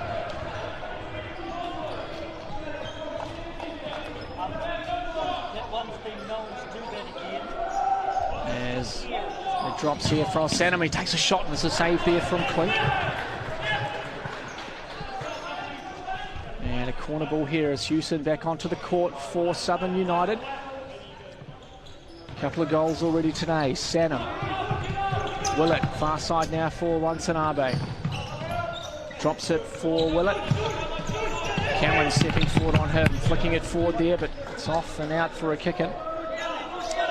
Mark, I know you love a power play and a fifth man. Do you think we'll see that today? Oh, I don't know. These two teams are not known for their fifth man. As Watanabe gets on that loose ball, lets it off. Hewson shoots Willett. Right of the target on the follow-up. Another opportunity there for Southern United as they're holding the press. This is positive play from Southern United. Good performance from Southern from start to finish so far, but plenty of play to go. 12.5 minutes remaining, 6 goals to 3. Gupset now.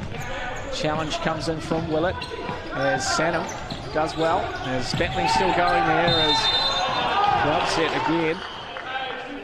Called for the foul. Yeah, I mean, Gupset was lucky to not get away with not getting a yellow card yesterday. I think the referees are wise to this play today. As Willett now, a bit of space for him, drops it forward here for Hewson as he steps back onto his left, gives it to Sanham. Near side now for Willett, bit of room for him. Will he shoot? Shapes to shoot, gets the shot away. Another chance and just taken out late there. No foul call from the referee. Lucky there for Richards, I think. I suppose the ball was well and truly gone as Hewson now gets around Oikawa. Good work from him. Still going is Houston, but loses out. As they just slow it down now, do the Dragons. Pressure coming, that's for sure, from Southern United. And as Richards comes near side for Gupset. Flicks that one forward, but it's Sanam who's there first. Down the line, finds one Tanabe, flicks it, but it's Oikawa coming forward with it now. Good opportunity. As Houston sends it straight into Richards. Again, it's Houston coming forward, and Oikawa. Wow. Houston almost expecting for them to call a foul. Sort of getting headlights for a bit there, but Southern seems to have got away with one. 6-3 still the scoreline here. 11.5 minutes remaining.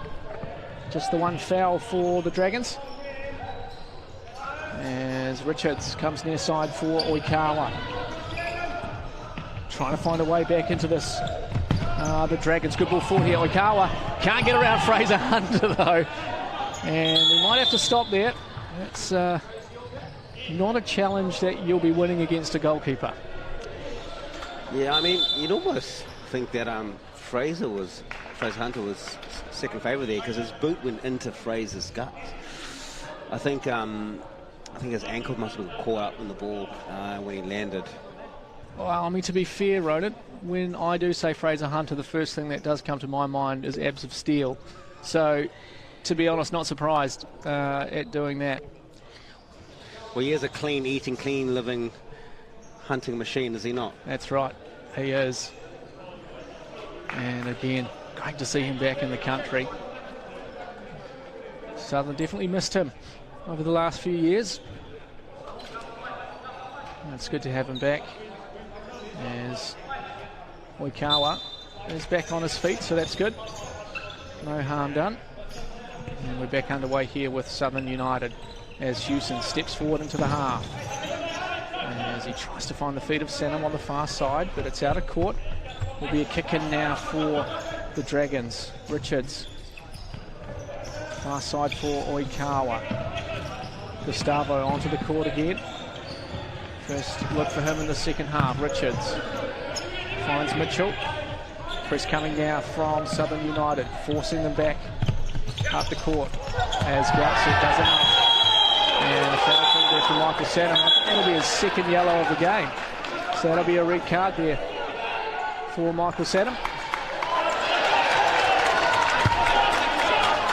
So we'll have 2 minutes now, down to 1. I mean, the only problem I have with that yellow card is I feel like Finn Gupset has probably deserved a couple of yellow cards in the last few games, but he's done well to draw that one. Yeah, I'm still not sure what the first yellow was for, and maybe we'll find that out at the end of this match. But equally, I don't know if he needed to make that foul. No, that was a silly foul there from Sanam, and I think well worked there from Gupset. And for those watching at home, so it's 2 minutes of one less player on the court for Southern United. Unless the Dragons score a goal, then they'll be returned to the full complement. Obviously, Sanam won't be back for the rest of today, and he'll miss the first few games next week. There's a chance here for Ernest driving forward, but it's high and wide off the target. So if Southern United can last out 2 minutes and get another player back, as Houston drives forward, gets the shot away, but blocked there nicely by Bailey as the two players come together. That's not a foul. I think he's just hurt his wrist there, or his elbow. It's a heavy fall. Definitely no foul in that one. No, it was a good tackle, but yeah, that does look good. There's Bailey. These courts are pretty hard to fall on. Well, 10.5 minutes to go here. 6-3 the scoreline. One foul each, with an early shower for Michael Sanam. Fifth man. Looks like Kosei Okawa's got the fifth man top on. Well, there you go. That'll be interesting. Definitely create more opportunities now with the one man down for Southern United. So it'll be 4 on 6. My friend Darren Hart will lament the few times that I coached against him when he was a Southern coach and I played fifth man. Southern were the stronger team. We went to fifth man, we were able to sneak a couple of draws and take a few points away from him. I'm sure he'll message in with his comments on that, but let's see how Southern defend fifth man. I'm not sure how much Canterbury would have practiced it. given the lead up. But we'll have a bit of a power play. I know you do, Mark. Well, any chance for a dig towards Darren Hart is always welcome on the stream as well. As we do see Oikawa on the far side there, ready to come on. Clink is sent back. He will make that change now. So 5 in the outfield for the Dragons, with just 3 defending for Southern United. This will be some interesting watching here. Really trying to take that one goal. The only thing about this 5th man is that the time goes down lowly as Houston out of position now. He's got to get back into the centre because it's a free shot there for Everton and cleared away. And they'll survive this one. Will Southern United. It's probably got to move the ball a little bit quicker there. The opening was there after Houston stepped forward. As we're with Innes now, far side now for Oikawa in the 5th man top. Space for him, not taken. Everton drives it forward. Chance here for Hawkins. Can he get the shot on target? Just wide of the target. Canterbury just need a bit of patience and move the ball. They don't need to force a shot. It's 5v3. Yes. It's not like a 5v4 normally, it's a 5v3. So there's a big chance here in the opening as the shot comes in, and that's all they need to do, but hit the target. As Hunter happy just to take his time, and Clink will jump back in between the sticks. 9.5 minutes remaining. Hunter goes long here for Houston. Tries to bring that down on the chest, but they'll drop back in here, will Southern United. And back onto the 5th man come the Dragons. 6-3 the scoreline in favour of Southern United. Oikawa. Everton near side for Innes, but that's a wild pass. Darren Hart just messaged in and he said, to be fair, I remember some blowouts when you went 5th man as well. So yes, well, I think there's definitely opportunities here for the Dragons if they can just be patient. But when you've got Cooper dancing around a few players like this, wasting the time back as Hawkins now sets foot. He has a turn at doing some tricks. And at the moment, the Dragons have been outplayed by 3 on the court. very surprising here, very surprising. But I think if you want to have any 2 players on the court when you've only got 3 of you, 2 of them are Adam Houston and Owen Hawkins. I just had a feeling for a second there you were going to say you and I, Ronan, but you're probably right. Houston and Hawkins, much better selection than you and I, as Houston now on the ball, tries to get round Innes. Comes forward as Oakland, but it falls here for Hawkins as he tries to get around and almost ends up in front of us.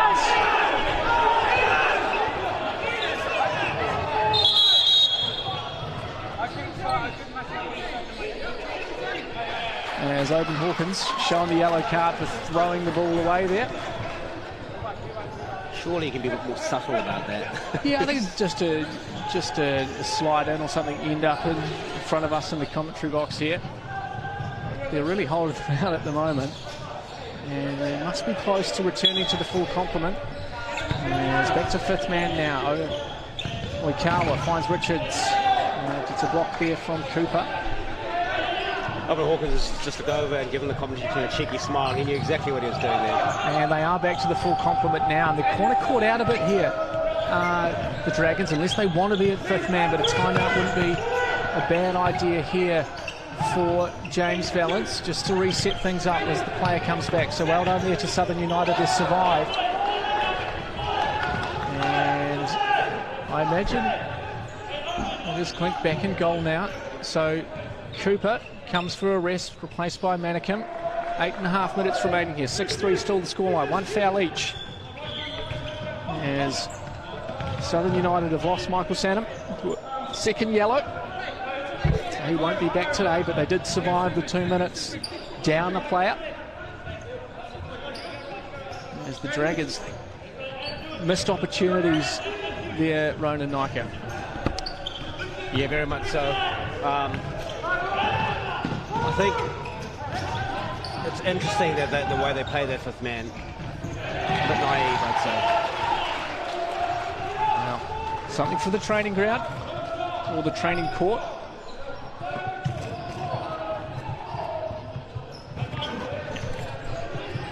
So it will be Hawkins to get us back underway. Houston slaps a shot in, blocked by Mitchell, falls for Manikin.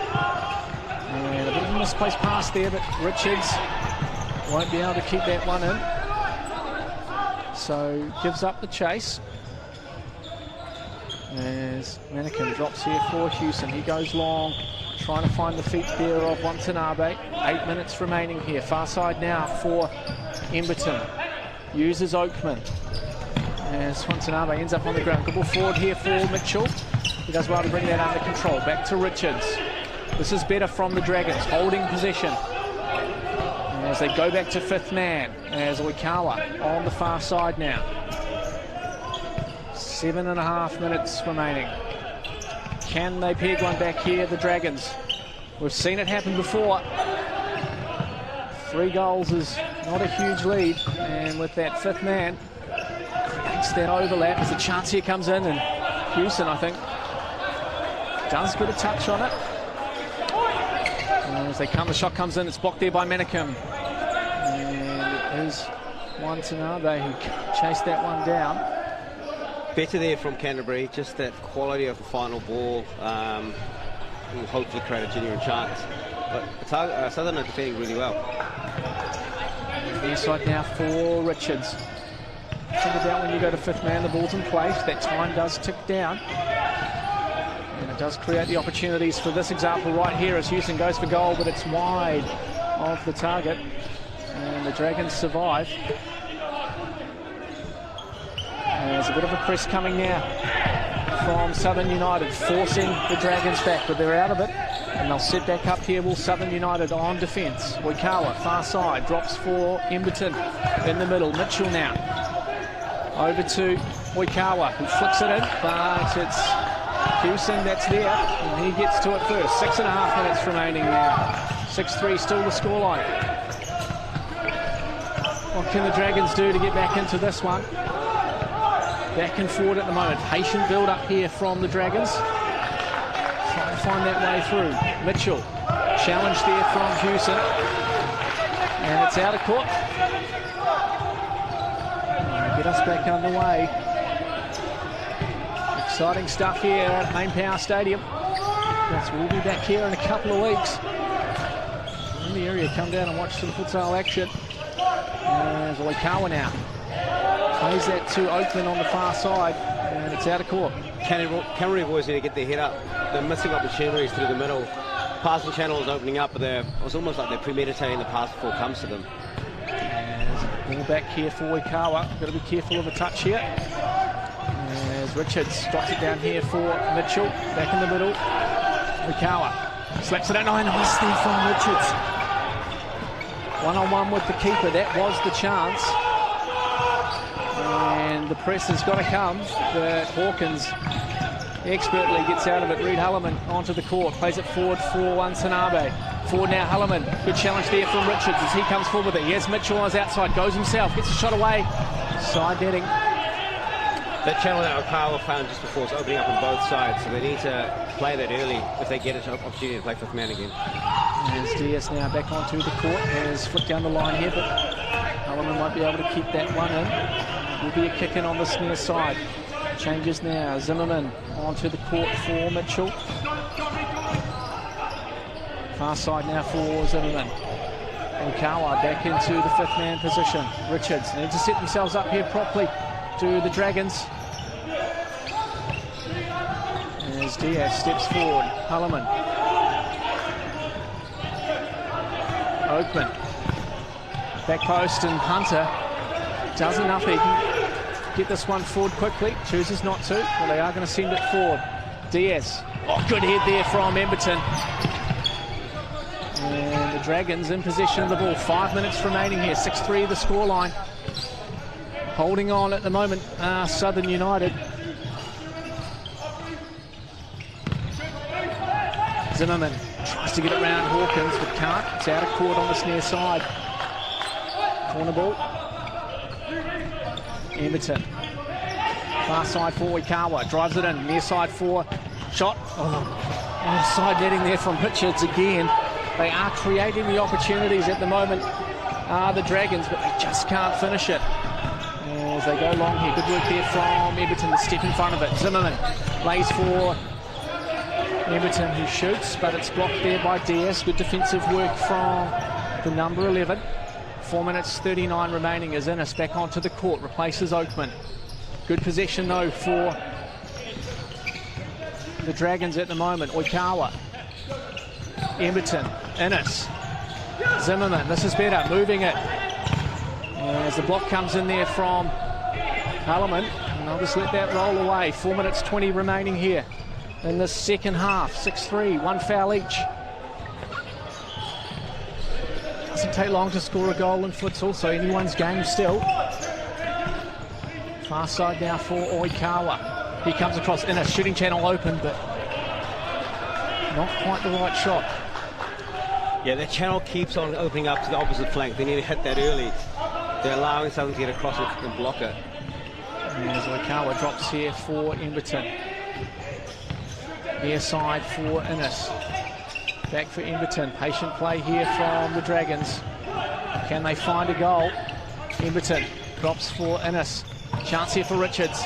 Chance for Diaz to shoot. He does, but blocked there, and that'll be enough to slow the play down. There's a bit of confusion there as Oikawa drives forward and does enough. 3.5 minutes remaining here at MainPower Stadium in this Ford Futsal SuperLeague.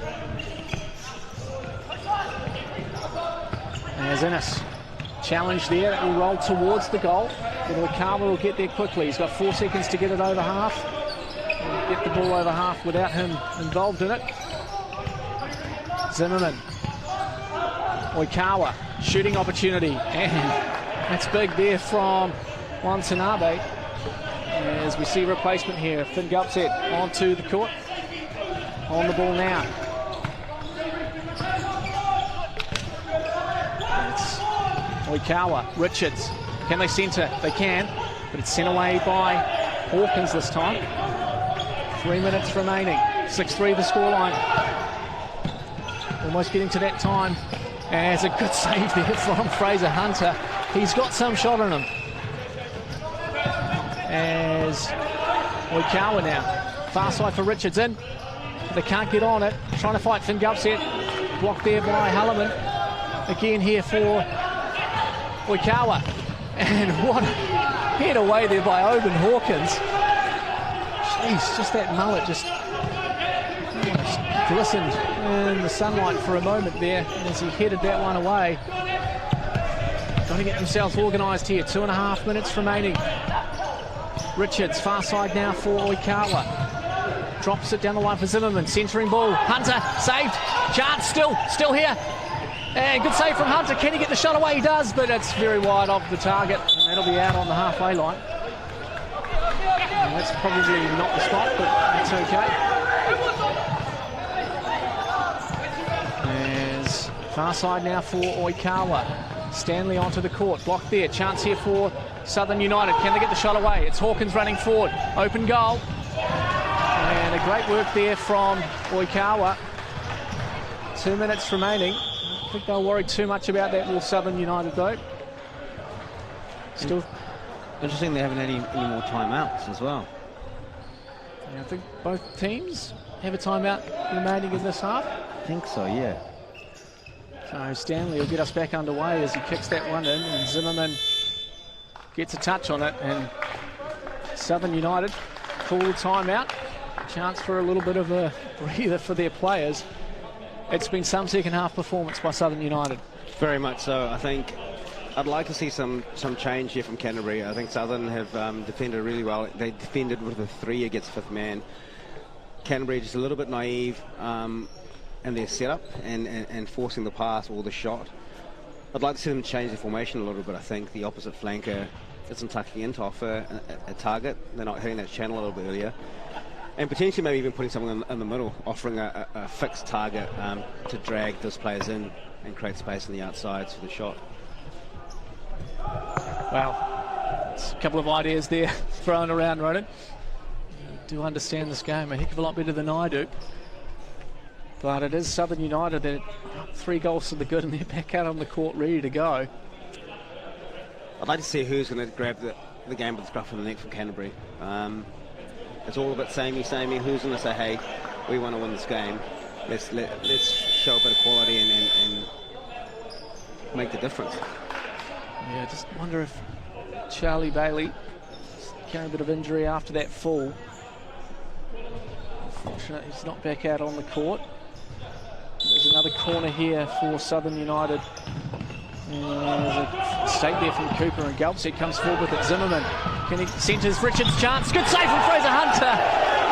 Richards has had a few opportunities, and that is some save from Fraser Hunter. He's still got it. And after 2 years in Europe, he's still back making saves, and we're back to fifth man again. Chance here as Hunter sees that one go out. Will be a corner ball on the far side. A minute 45 remaining here. Hewson letting Richards know about that miss. As Oikawa now drops for Galpset. Press coming forward here. Bicycle kick on, and that might roll just wide of the target. That was a lot closer than I thought when he first hit that. That would have been some hat-trick there for Hewson. As Innes now stepping forward. Minute and a half remaining. Far side for Oikawa. What can they do here, the Dragons? Richards now drops it back for Innes. Press coming from Chance. Oh, it's off the post! And Richards hits the side netting again. Goodness gracious me. Lots of opportunities here for...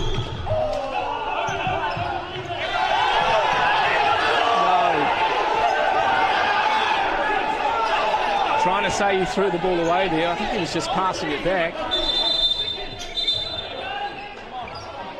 As referee Chris Sinclair having a word with Oban Hawkins. I wouldn't want another red card here. It would be the second yellow for Hawkins. But of course, now that the referee's spoken to him, he knows not to do it.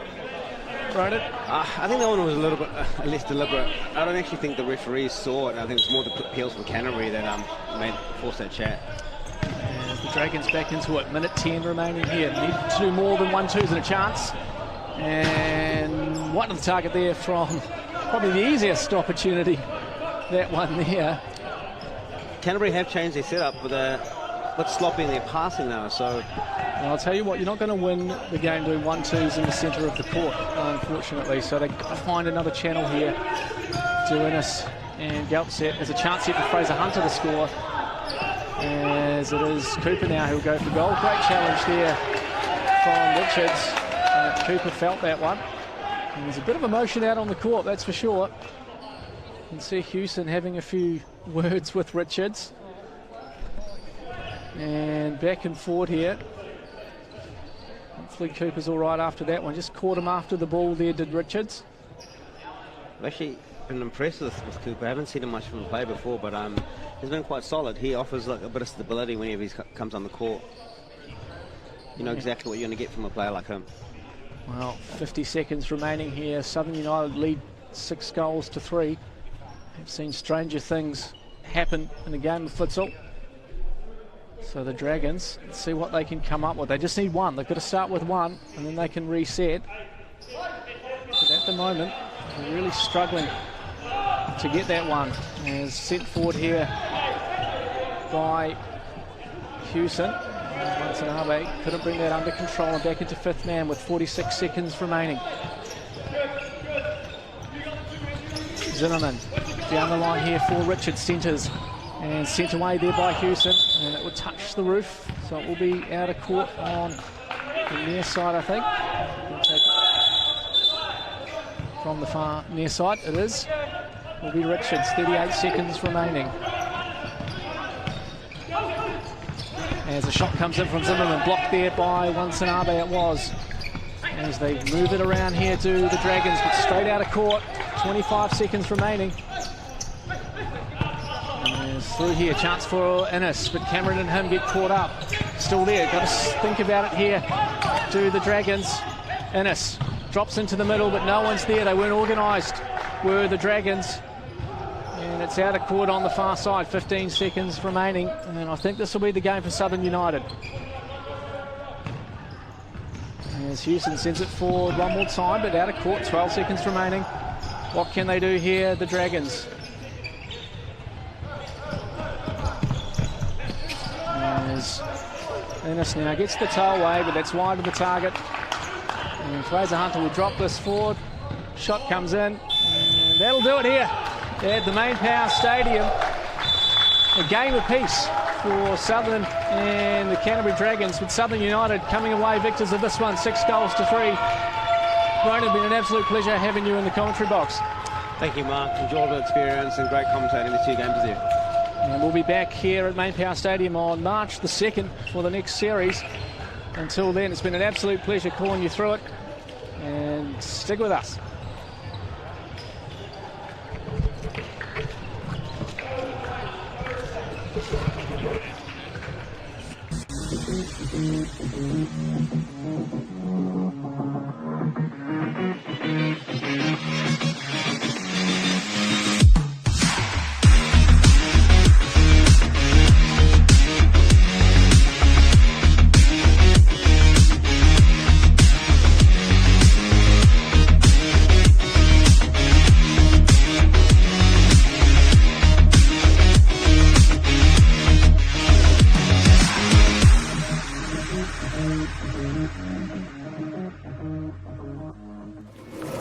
Ford has a long history of building the cars you love while leading the charge on innovation. Harnessing the strength, style and capability you know and electrifying it. Because every generation has its own defining moments. The Ford EV and hybrid range, and coming soon, the Mustang Mach-E. Ford, built for now, ready for tomorrow.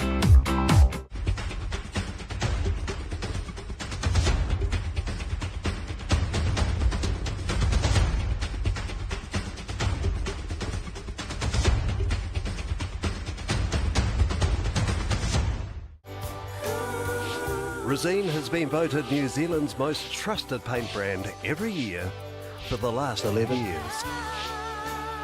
Resene, the paint Kiwis trust for years and years.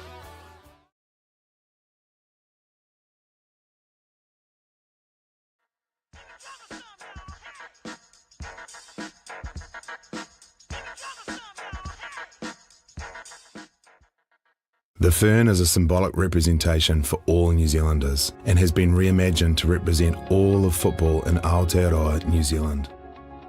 A circular shape not only symbolises the round ball used by all those that play the game, but also, and more importantly, represents the strength and infinite connection created by all those that play a part of the game. With each piece of the fern recognising and acknowledging those that make the beautiful game beautiful. The stalk represents our grassroots, our communities, our clubs, our volunteers and our fans. They are the foundation and are at the centre of all we do. The pinna represents our federations across the whole of New Zealand. Our federations guide and protect our clubs and communities, allowing everyone to be heard, to be represented and provide guidance and opportunities at every pathway. One brand identity with regional differentiation. Federations in New Zealand football working together to serve our communities, creating more than a game, creating a sporting whānau where everyone is welcome.